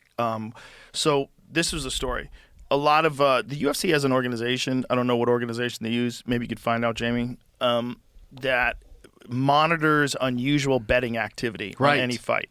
So the moment there's any unusual betting activity, Spikes. they contact the UFC. The UFC contacts this fighter. It says, "Hey, you're the favorite to win this fight. There's a lot of unusual betting activity on you to lose. Like, are you okay? Is everything fine? Are you injured? No, I'm fine. I'm going to kill this fucking guy. Okay, has anybody contacted you about this fight? No." So he goes out, loses in the first round, gets submitted, rear naked choke, doesn't look good. Immediately, the UFC says, "We called the FBI." So Good. now, apparently, there's an investigation of many fights. Right. And there's a web, it seems like, of people that have contacted fighters and said, "I will give you X amount of dollars if you lose this fight." Yeah, and a bunch of people have said no to it and publicly talked about how they said no to it. You know, really good fighters. And even went on to lose the fight, unfortunately, and didn't get the money. But We're part we're of open it. about it. Right. Yeah. So it's one like Patchy Mix, who was he was Bellator champion, came over to the UFC, and he said that somebody offered him $70,000 or something like that to lose a fight. Something crazy. I might be wrong if it was him that said that number. It might have been someone else. But so they're offering dudes like a big pile of cash to lose to a fighter that they might lose to him anyway. Right. Like it's probably a tight matchup anyway. But if you definitely lose, so what do? You don't fight as hard. You make mistakes. You do something stupid. You let them take you back. Right. You get choked out. And if you're good at defense, you might be able to, as long as you're getting submitted, you're probably not going to get hurt that bad, and you'll be able to make an extra $70,000 when you might be getting $10,000 to fight, right? So Right. now all of a sudden you got $80,000. I Are don't you allowed? agree with it. Obviously, Right. I think it's fucking terrible, and it's. Are you it's a allowed to bet on travesty. yourself to win? Is that a thing? Well, I know fighters have in the past. 'Cause that but I would be think fine the with. UFC fighters right now are not capable of betting on the UFC. I think it's not just the fighters, but the commentators, the coaches, referees, everybody. No one's supposed to be betting on the UFC because there was another betting scandal. And so the other betting scandal was there's this guy who was a active MMA fighter and a really good coach. And he got accused of using this Discord server, and they were running like a gambling Discord server, and a bunch of money came in on this dude to lose in the first round. And he went out there and he lost in the first round. And the word was that he was hurt and that it had been expressed to these people, bet against him because he's going to lose in the first round. And a lot of people made money. So this guy gets investigated. The UFC bans him. I don't know what the status of his case is. But they also banned the fighters that were training out of that gym. I think I don't know if this guy. See if this guy who just got in trouble, if he was connected to that gym. The gym is James Krause's gym. Yeah, because I would So be it's like like- fine with it. If they want to bet to win, you're like, I love that. Right, I love that too.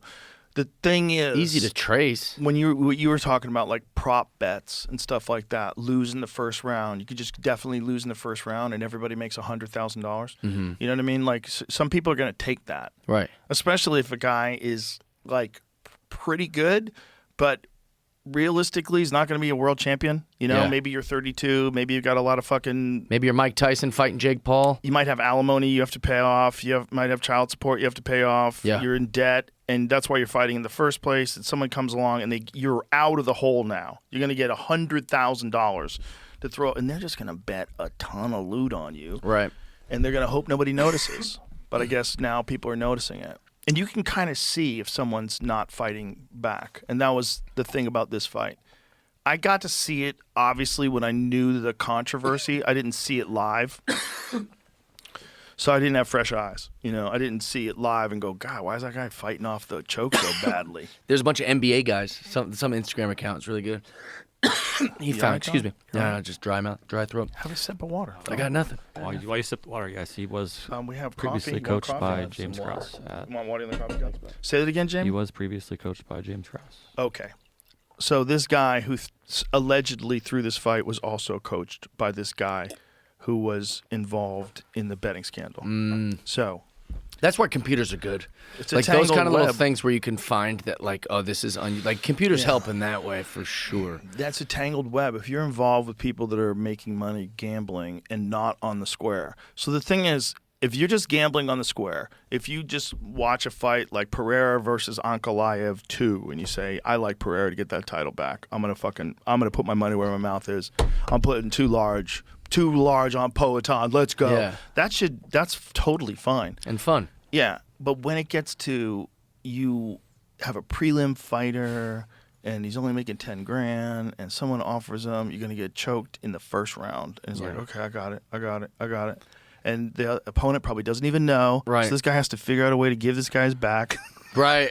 Oh, that's kind of funny. He's like leading him. Yeah, you have to give it to him.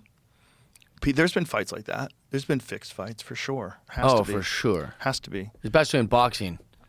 Oh, it's weird. Because those boxers their lives are so tough. I mean, well, they've always done that throughout history. Guys have taken dives. Especially if you weren't connected enough. If you were a guy that wasn't with a big-time manager who had a big-time lawyer and probably mob ties. mob ties, yeah. They all had mob ties. Right. You had to have mob ties. I'm going to lose a fight if the whole mob's going to kill my wife or something. Bro, you don't think Rocky Marciano had mob ties? For sure. If you're the heavyweight champion of the world and you're Italian, all the mobsters want to be your friend. And you're a boxer? They They love that. Flatlining everybody. It's funny to find out how many of these old guys didn't even like the sports. They just liked all the money part of it. Well, Marciano talked about it like that. Like it's just my job. Yeah. But that guy was the freakiest training person I've ever heard of in boxing. Like the freakiest training regimen. It was crazy. Like part of what made Marciano so good was that he never got tired because he had this insane work ethic. And he lost one fight when he was younger. I think in the amateurs, because he got tired. And he decided after that fight he was never going to lose a fight ever because he got tired. So he just put himself through this fucking insane routine where he would get up in the morning before any training. He would run 10 miles. He would do his training. He would hit the heavy bag for hours. And then he would swim miles in the lake after training. He would spar 100 rounds a week. He would just get to the point where, we're talking about redlining? Yeah, that's And he it. did the same thing. He redlined to the point where he couldn't do it anymore, and then he retired undefeated. But does that red line, that kind of thing that he was doing, you can't do forever. And I watched this video about it the other day, and I'm like, this is bananas. Yeah. Just to watch that guy's work ethic. And back when nobody had anything. You have no creatine. There's no vitamins. You know what I there's think no about when you nothing. say the redlining thing? And maybe it's just because I'm influenced by his, like, the videos he posts and the things he does. But every time I know Michael Chandler, and, like, every time, like, I see this guy, like, he's like, oh, you're in Arizona, like, swing by the gym. And he's, like, throwing the thing again. Like, he's just always, like, in this, like, I'm going to shoot a TV show tomorrow, but I got to work out at, like, he's always so Tremendous discipline. full on. Yeah, like, I've never Tremendous seen him discipline. going, oh, I'm taking a month off, or we're going to the pool. That's why he's still elite at 38. Dude, I he's think awesome. I believe he's 38 now, right? I don't How know old how is old he Michael is. Chandler? I believe he's 38. But that's why he's so elite. He's never gotten out of shape. 39. Wow. 39. Because that guy, people don't even know about the wars that he got in with Eddie Alvarez when they were at Bellator. Bellator. That's when I met him, was The Bellator. greatest fights in MMA history went unseen by a giant chunk of MMA fans because they didn't pay attention to Bellator. Right. But the Eddie Alvarez, Michael Chandler fights in Bellator were nuts. Really? I mean, nuts. Play a clip of it. I mean, nuts. Like from the opening bell, two mad fucking roosters just attacking each other. It's so wild. Were those Bellator guys redlining because they just wanted to get to UFC? Like they're still climbing the ladder, they're still in the hunt? Well, they were just these guys just redlined their entire career. Eddie Alvarez went on to become a UFC lightweight champion when he beat Rafael dos Anjos. Huge upset. Eddie Alvarez is a fucking beast. But these two guys, from the opening of the first fucking seconds of the fight, look, this is the beginning of the fight. Chandler's just throwing himself at him, just sprinting at him, drops him. Bro, drops him again. Oh, Look at wow. this. It's crazy. Alvarez survives somehow, and he fires back. Bro, these fights are nuts. The fights, I think I know they definitely had 2. I don't think they had 3. But in the 2 fights that they had together were fucking insane. I mean, the entire pace of the fight was fought like this. He's awesome, dude. And they're really evenly matched. It was a really good matchup. Alvarez looks a little bigger than him. Well, Chandler's a fucking tank, dude. Dude, Chandler's the best. And he's got crazy wrestler power from the legs, you know? So when he leaps at you, like when he knocked out Dan Hooker, he lunges at you like he's shooting a double and throws a left hook at the same time. When he knocked out Dan Hooker in his UFC debut, who was a really respectable MMA fighter, a very good fighter, but he just got caught. Find that one, Jamie. Find Michael Chandler KO's Dan Hooker, because this was his UFC debut. And again, Dan Hooker is like an elite fighter, which is one of the reasons why it was so impressive. And the fight starts out, and Chandler does the same this is his first fight in the UFC, the same shit he did in Bellator. He just charges forward. I love it. I mean, this is how he always fights. It's do or die. That's why this guy's lost a ton of times, but he's still a huge fan favorite. It's because you're going to see this. I mean, he's just throwing fun to bombs. watch, yeah, for sure. Bombs. Oh, big game. He's just so dangerous, man, because everything is 100%. Hasn't really landed it solid yet. Dan's landed. That one hurt. Oh, that one hurt. That was just one, too.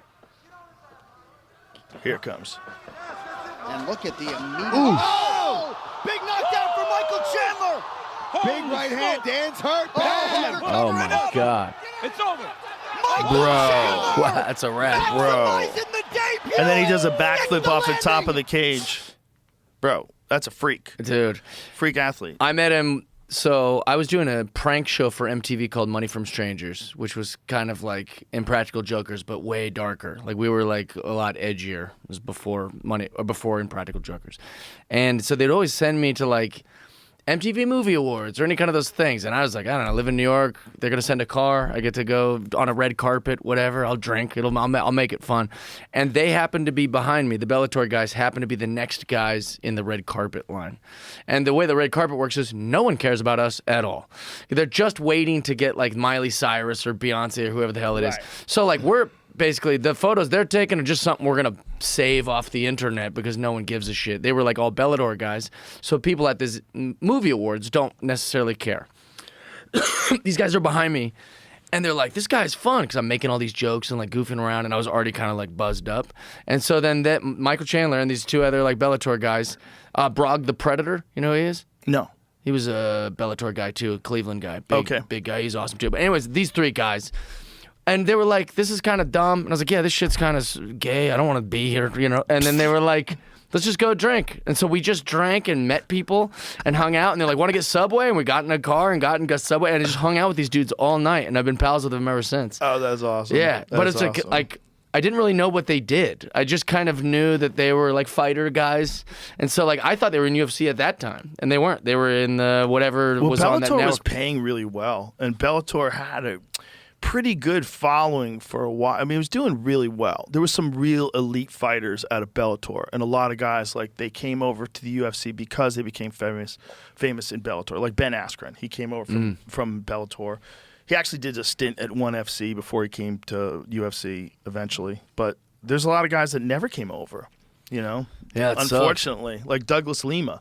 Douglas Lima at one point in time was one of the best welterweights alive. And, you know, he was the Bellator champion. He's like the only guy that's ever knocked out Michael Venom Page. Do they have like an MMA Hall of Fame?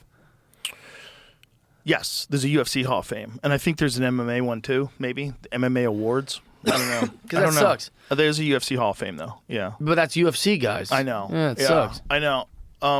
There's some guys, they wait too long in these other organizations, unfortunately. And the reality of the sport is, you know, there's a bunch of different organizations you can compete for, and I think if the PFL's paying you more money, go to the PFL. Do whatever you want to do. But if you really want to be the world champion, you have to be the UFC champion. That's just how it is right now. It's like Major League Baseball. That's how. It's like in boxing. If you're the undisputed champion, you have all belts, then you're Terrence Crawford. But if you're like a WBA champion and there's also a WBC champion and an IBF champion, that shit's too confusing to the average person. Right. And for most people, the UFC is what, for good or for bad. I'm just saying, that's just how most people think of it. That's how I probably annoyed them that night because I was like, "Oh, you guys are UFC guys," and they're like, "We're Bellator." Yeah, you don't go looking for cotton swabs. You go buy Q-tips. You look for Q-tips. right, That's what it 100%. is. Yeah. You're not just Kleenex. watching pro football. You're watching the fucking NFL. Absolutely. And if you're so bored, you're watching the XFL. You start Canadian Football you start League. going, I got to go to the gun range or something. I got to clear my head. Yeah, what happened to I me? got to do something different. But I feel like that's just for better or for worse. It's just how it is. That's how it is in America. We don't have a lot of attention span. And if it's going to be elite fighting, it's got to be, there's like one organization that we follow. Sorry. Yeah. And I follow them all. I follow everything. I try to pay as much attention to Muay Thai as I do to boxing, as I do to wrestling and jiu-jitsu tournaments. I try to pay attention to everything. Just because I want to know like who's coming up, who's good, what's new, what different things are people trying that they've never done before. Did you see Holly Holm did wrestling? Bro, she's a fucking athlete. Dude, she's the best. That lady's an athlete. Well, after her fights, Mike Winklejohn used to she used to stand on his hands and do a backflip after all of her fights. It's amazing. See if you can find that. It's crazy. She would win, and then he would she do was this backflip. just with her. at a place to watch wrestling, and then there was something she could sign up for, and she's like, "Fuck it, I'll do it." Bro, that lady's And they strong. and they were like, "Really?" Because she's famous, so they were like, "We'll let you be part of it." She goes, "Sure," and she did, and she was just like, the second they said her name, everyone cheered. It was like not like a huge grandiose planned thing. There was no contract. There was no anything. She just did it. It was like this year. She just texted me about it. I go, "What? Like, did they go crazy?" And she's like, "No. Like, it was just fun. It was a fun thing. I thought, why not?" Yeah, that's the thing. Well, show that again. Watch She's this. the best. Watch how they did this. Yeah. So cool. That was the thing they would do after all her fights. Well, She she, had fucking back muscle, son. That's crazy. yeah, what'd she say? Oh, she said the guy, like her manager, whoever she asked about it briefly was like, he was like, "Well, what if you get hurt?" And her, this it's great. She goes, "Yeah, but what if I win?" And I was like, "What a great response!" And he was like, "Fuck it, let her do it." And so she did it, and I was like, "That is the coolest thing." That's why. What she a was mentality. Multi-sport It's martial awesome. arts champion. you She's know. the best. She was a champion in kickboxing. You know, she had a champion in boxing, women's boxing, and MMA. She did the full trifecta. Yeah, she's the Kind best. of crazy. And she's a really nice lady too. That's what I like about her. Yeah, she's a cool. sweetheart. I don't know a lot of fighters. I named all the fighters I know. Michael Chandler and Holly Holm. That Holly Holm fight with Ronda Rousey was nuts. That was in Australia, and it was a huge crowd, like a massive arena, man. And when she landed that head kick, and you realize that Ronda was out, and then she's hammer fisting her. Yeah. It just didn't even. It was like when Mike Tyson got beat. Remember when Mike Tyson? Well, you were too young, but when I was a kid, Buster Douglas. When Buster Douglas Yeah, I beat remember. Mike Tyson, I saw it. I heard about it. I didn't watch it. I saw a tape of it, and I still thought he was going to get up. I was like, "There's no You knew way." the outcome. I was like, he gets up. He doesn't There's lose. no way. Yeah. There's no way. No, I remember that for sure because Mike Tyson was larger than life. Like Larger than life. and he was so like one of those celebrities that like you knew everything he was doing. was- Stars shined really brightly back then. There was like Michael Jackson. You knew Michael Jordan. You knew Michael Jackson. You knew Yeah. And they those- would go out. Yeah. They would go to places, and people would... Big deal. Yeah. Mike Tyson. I remember being in the Kingdom watching a baseball game. It was the same night. I was a little boy. And they put on the screen that Mike Tyson was disqualified for biting Evander Holyfield's ear. And the whole stadium reacted. They didn't interrupt a baseball game, but they put it up there because the news was so large. Like, it was a very big deal. Bro, he bit him twice. That was crazy. I watched the first fight today. I watched the first Evander Holyfield. Why'd you watch it today? I just felt like watching it. I love that. I do that. Like when I'm in the gym, I'll pick like an old fight and Yeah. I'll put it on. And I put on that fight. And I was like, wow, that was a crazy fight. I can't work out unless David Goggins is calling me a pussy in my headset. That's all I listen to. You don't know me, son. Dude, it's the best. Yeah. Like every time I was at Equinox this morning. I had David Goggins in my thing, just going, "You're a piece of shit. You can do better, Jeff. You can be bigger." Goggins is the best. That's what I listen to. Or those kind of like YouTube things where they compile, You know, it's like just all motivation stuff with music over it. You don't seem like a guy who needs motivation. Do you No, just but- do it for fun? I like it. Yeah, and it Yeah. keeps me in the mindset. I always channel all of it back to like stand-up comedy, you know, because like I'm working towards something. I'm in the hunt. I'm climbing. And so like they could be talking about a battle and war, and I'm still like, yep, that's what's next? Right. I'm climbing, you know, I'm still hungry. Yeah, that's a fun time. It's a fun thing to do. Yeah. You know, the fact that you get to do it.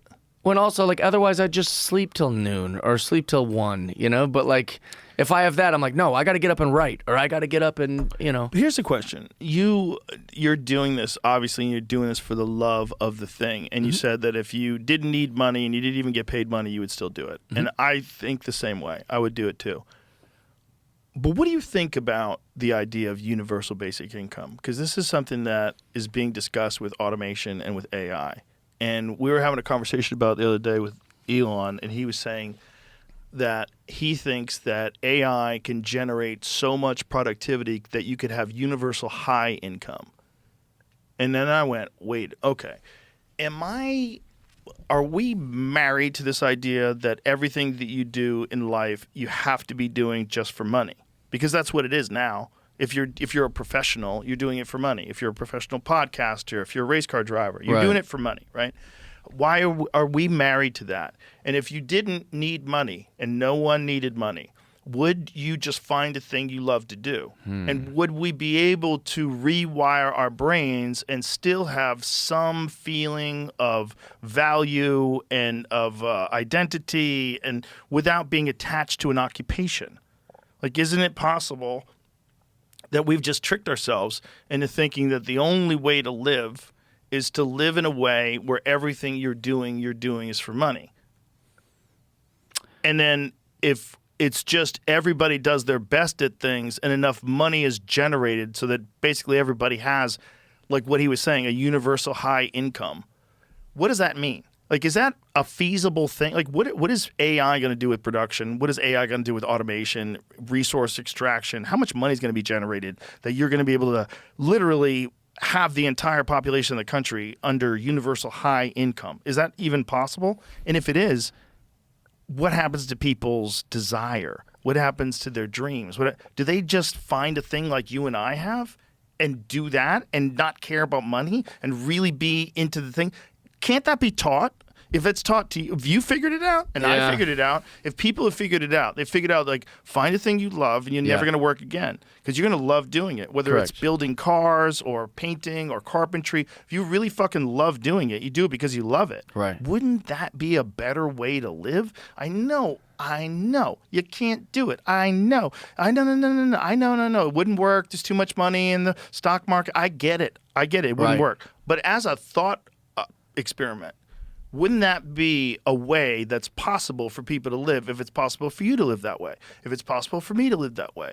If it's possible to find enough people that are willing to do and love to do all the things that we need to keep a society running?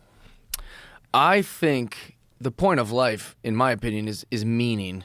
You know, so you associate whatever that means to you, right? So, like, a lot of people find meaning in being a mom or a dad. Right. That gives them enough. That gives they have that meaning, or they have a hammer to hold on to, like that. Like they need that meaning. Right. I need comedy. Like, that's why when my brain broke during COVID is because I didn't have comedy. I didn't have an outlet creatively. How long did you go without doing any comedy? I mean, realistically, I only went a few days because I was doing like Zooms and I was doing like underground things for rich guys. I was the first comic. Me and Brad Williams were the first comics to go work in a comedy club with the new COVID restrictions.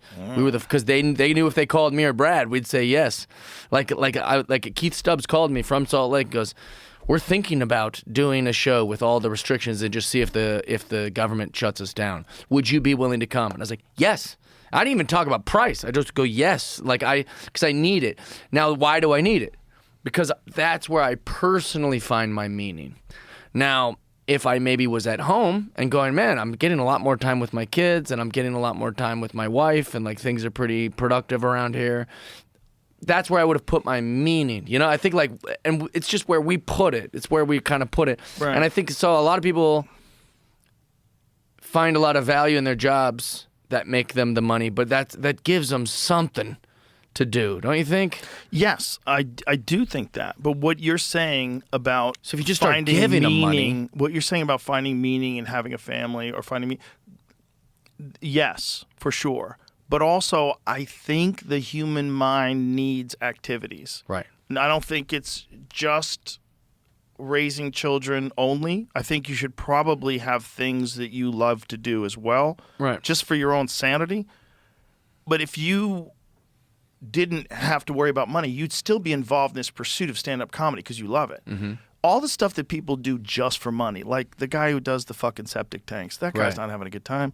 He's smelling other people's shit all day. He's pumping out other people's shit all day. That can't be fun, right? But we need him. Right, we need him until the robots come, and then you don't need him anymore. So this is the point. Like, what does that guy do to find some sort of meaning? He's probably not finding meaning in pulling shit out of people's ground. He's probably would like to do something different. Yeah, man, yeah. I You mean, know? I don't know. I mean, I'm so naive that I'm like, no, that guy should be proud of himself. Like I look at plumbers like heroes. Like I'm like, dude, the guy that like fixed the electrical in my house, I'm like, I love you, dude. Like whatever I can pay you. Bro, I had a septic problem at my house once, when one of my houses in California when I first moved there, and it was so nasty. When I would flush the toilet, the bathtub would fill up, and I was like, what is this? Those are linked? Yeah. Well, what it was the septic system, there was a pump. I was living on a hill, and the pump would pump it up the hill, the poop water, and then the pump broke. And so they had to get in there and get the pump out in the poop water, Yeah. put a new, and start. And that guy's my Yeah. hero.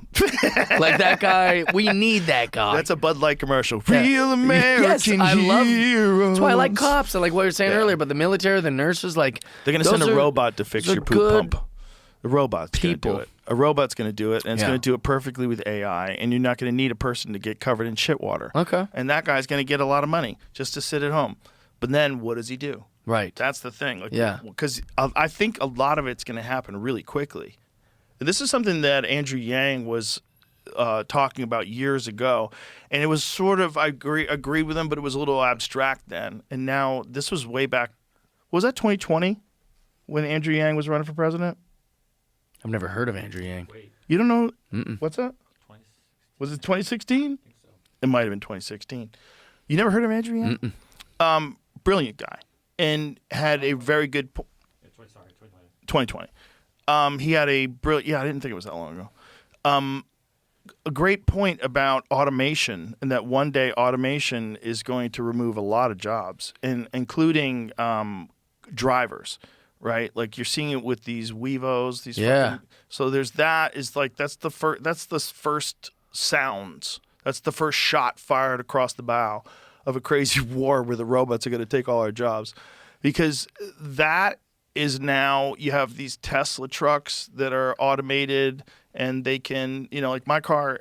My Tesla, I just press a button. It does all the driving. It does everything. I don't have to do shit. I can literally just sit there with my hands on the wheel and barely pay attention if I wanted to. I don't do it. I never do it either. I have it and I don't do it. Yeah, it's nuts. So that's going to be the future. And there's going to be no driving jobs. And okay, and then what about everything else? Well, everything else, manufacturing it's out the window. Robots are going to do it 24 hours a day. They're going to be more efficient. No unions, no health care, no need for nothing. Right. They're never going to fuck up. Everything's going to be categorized. They have these mining operations in China where everything's automated. There's no people working at all. The trucks are driving. They're getting recharged. They're fucking picking up the coal. They're moving the coal. They're bringing it somewhere else. It's all automated. It's Right. bananas, man. So that's just a massive erasing of jobs. They're just going to go away. Well, the .com did that. Yeah, but I think this is way bigger, dude. I think this is way bigger. I think this happens, and at first everybody's like, "Wow, this sucks," and then it's like, "Oh my God, it's not stopping. It's not stopping. It's taking over everything. It's going to Right. be all jobs. There's going to be no more need for lawyers, no more accountants, no more Right. Coders. Like all that stuff's going to be done with AI. It's going to get so weird if you're going to college right now, because you could be going to college for something that's absolutely obsolete in 3 years. Sure. Yeah, well, but so I get that problem. But someone's introducing an idea that they just give money to people for free so they don't because of this? Well, here's the thing. If that becomes something that controls everything, which is really ultimately what it's probably going to do. Controls all of our power grid, all of our waste management resources, everything. It's going to control everything. It's going to generate insane amounts of wealth. But the question is, like, how does it even get distributed? That's the part that I don't. How does that work? Who's got the money? If you're just giving people money and then they what? They Now just everyone's a trust fund kid in a way. good. You know, Yeah. they don't do anything. They just sit around and eat. And what do you get people involved with to occupy their time? You know, do you encourage them to join religious groups? Do you get them to be involved in games? Do we try to give people meaning? Yeah. Are we all just going to sit around and wait for the robots to just take over and we're going to be the last civilization of real people? 100 years from now, they're gonna be like, I think I want to do what the robots do. People are like, what? You know, in the old times, you know, people would actually have to do, and then maybe there'd be like a movement of that, you know? Dude, the Terminator was accurate. Yeah. Oddly accurate. Remember, you remember the first time you saw that movie? Like, Yeah. this will never happen. I'll tell you a funny story about that Terminator. I was on mushrooms with my buddy Randy, and he forgot that he was at a long-distance girlfriend. He forgot that he was going to call her. So we just ate, 4 grams of mushrooms. Like we just crushed them, right? It was COVID, And we had nowhere to be is the point. So we're going full journey, we're going to do a bunch.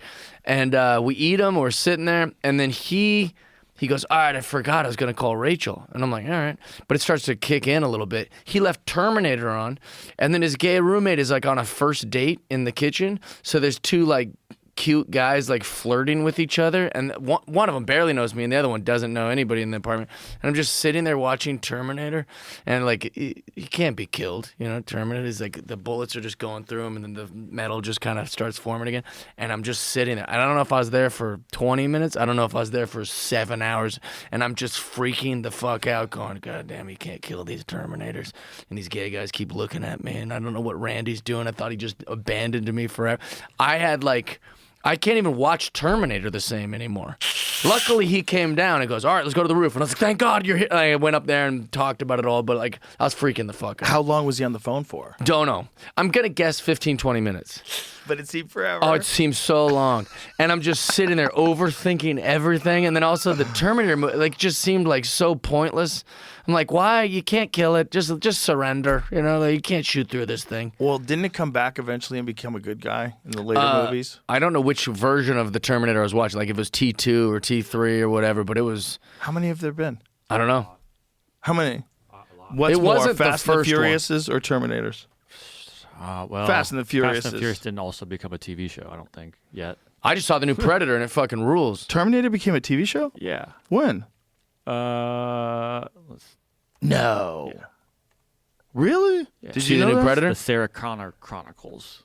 No, I haven't 2008. seen the new Predator. Dude, it When rules. was this? 2008. 2008? Yep. Huh. I didn't watch it. That I looks don't think anybody ridiculous. watched That it. was the thing. They went down the rabbit hole with Terminator, but there's probably like 6 movies now. I think I was watching like T2 or T3. Terminator 2, Terminator 3, Terminator Salvation. There's all these. 6 of them. You know the last ones that just trying to Yeah. wring that towel out and get It's a like- couple more drops of blood. You ever seen the Leprechaun movies? Yes. Dude, after a while, they're just like, Leprechaun goes to space? Leprechaun in the hood? Like, it was just literally put the Leprechaun in some setting. It's funny that one caught. Yeah, like weird. some things catch and they become like cult classics. The Dude. Leprechaun movies were cult classics. Very good. Yeah. And the Troll movie, you ever see the Troll movie? I saw Troll 2, which is like the worst film that's ever been made. Have you seen that? Which one's that? There was no Troll 1. They just made Troll 2. It's so bad, it's phenomenal. Like, it's absolutely the best watch. If you watch Troll 2, you'll watch the first scene or whatever, and you'll go, oh, he's the worst actor I've ever seen in my life. And then the next person will come in the scene, you go, oh, no, she's the worst actor. And it just keeps going. Everyone is worse than the next person. Oh, God. So I bad. think they remade Troll 2 and it's coming out on Netflix in a couple weeks. You're kidding. I just Googled Troll 2 and there's a trailer for a movie coming out December They made a 1st documentary about it Troll called 2. Best Worst Movie. Oh, no. And, oh, you're kidding. No, this is different. Yeah, no, I know. These are but pretty awesome. He's actually. got a It's called big Troll dick. 2. I don't know what the fuck it came from. Yeah, Did but the that real- troll have a big dick? Never even heard of What it. is No, that? it's his tail or Oh, okay. something. Yeah. It's got a tail. It is weird that he doesn't have a dick, though. Was like, why does he conveniently have like animal skins over his dick? 1990 was when the other one came out. If Yeah, you're that so- gross, I would imagine you would be totally comfortable being naked. Just who cares? You Yeah, know, you're an not alpha, dude. modest. You know, why are you going to cover your giant dick? Yeah. Your giant bulletproof Show it dick. off while you kill people. Yeah, swinging while you're stomping on people. The last thing they do is see that helmet dropping down as That's they why you stomp lost your house. Look at the size of my cock. Yeah, this is ridiculous. Why would he be vain? Or why would he be modest? You know what's supposed to be really good? Looks really good? Is that new Frankenstein on Netflix. Oh yeah, the Guillermo del Toro one. Yes, Yeah. yeah. I haven't seen that. But you don't like the Predator movies? They're good. Oh. I liked the Prey one. Pretty good. That was a good one. Yeah. Fun. You know, the A Comanche lot one. of Indians dying in that, you know? Yeah, it was kind of crazy. That one felt weird. This one, I don't want to spoil anything, but they definitely stray from the rules of being a predator. But it's so good. Really? Is it really good? It's really good. Yeah, I loved it. Oh, it's the one where is she a robot? She's a robot, which also makes it more realistic that she's so, like, able to do everything. Anytime I'd start to feel sexist, like, oh my gosh, they did this, like, girl power thing. You're like, no, she's just a robot they made look like a woman. So it's not like you have to feel like it's not, you know, whatever. So this is predators getting fucked up here?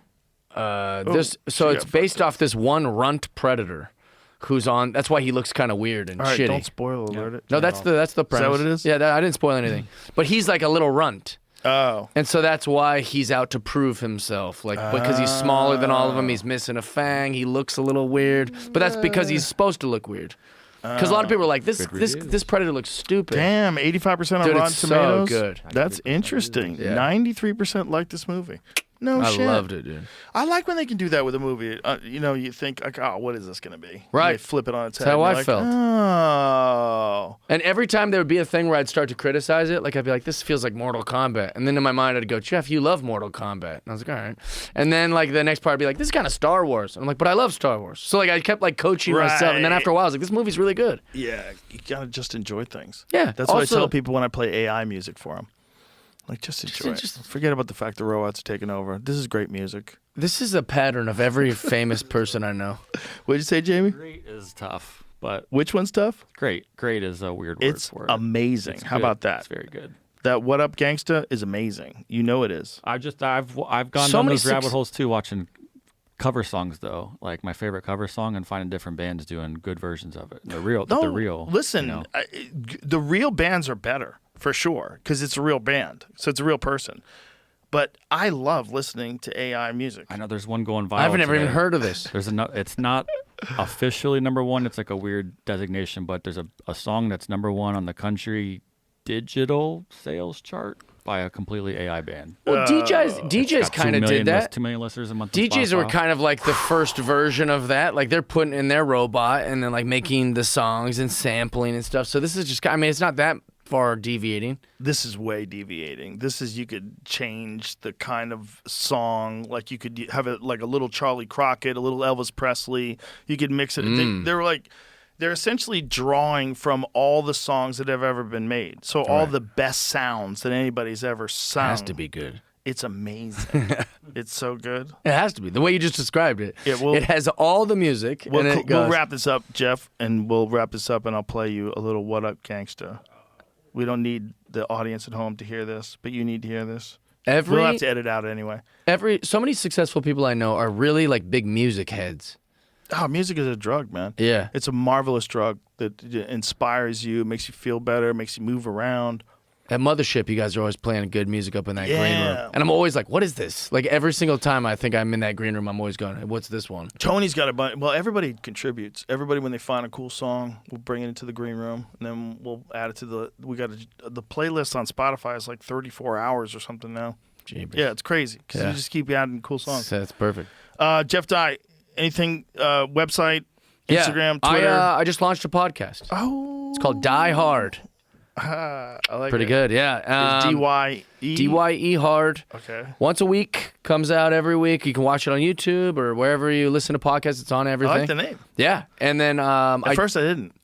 because of now I you, like it. I made it for everyone. You know, like I had it behind a thing on a Patreon, and like, nah, Don't do that. I'm growing Yeah, it won't grow. That's the problem. Like you get some money for like a complete lack of. Yeah, it I'd being rather able to everyone grow. hear it. And Beautiful. and then also we'll start doing a thing where it's like once a week we'll do the a face-to-face where I have like an interview with somebody that I like and cool. and sit down and do like a proper podcast.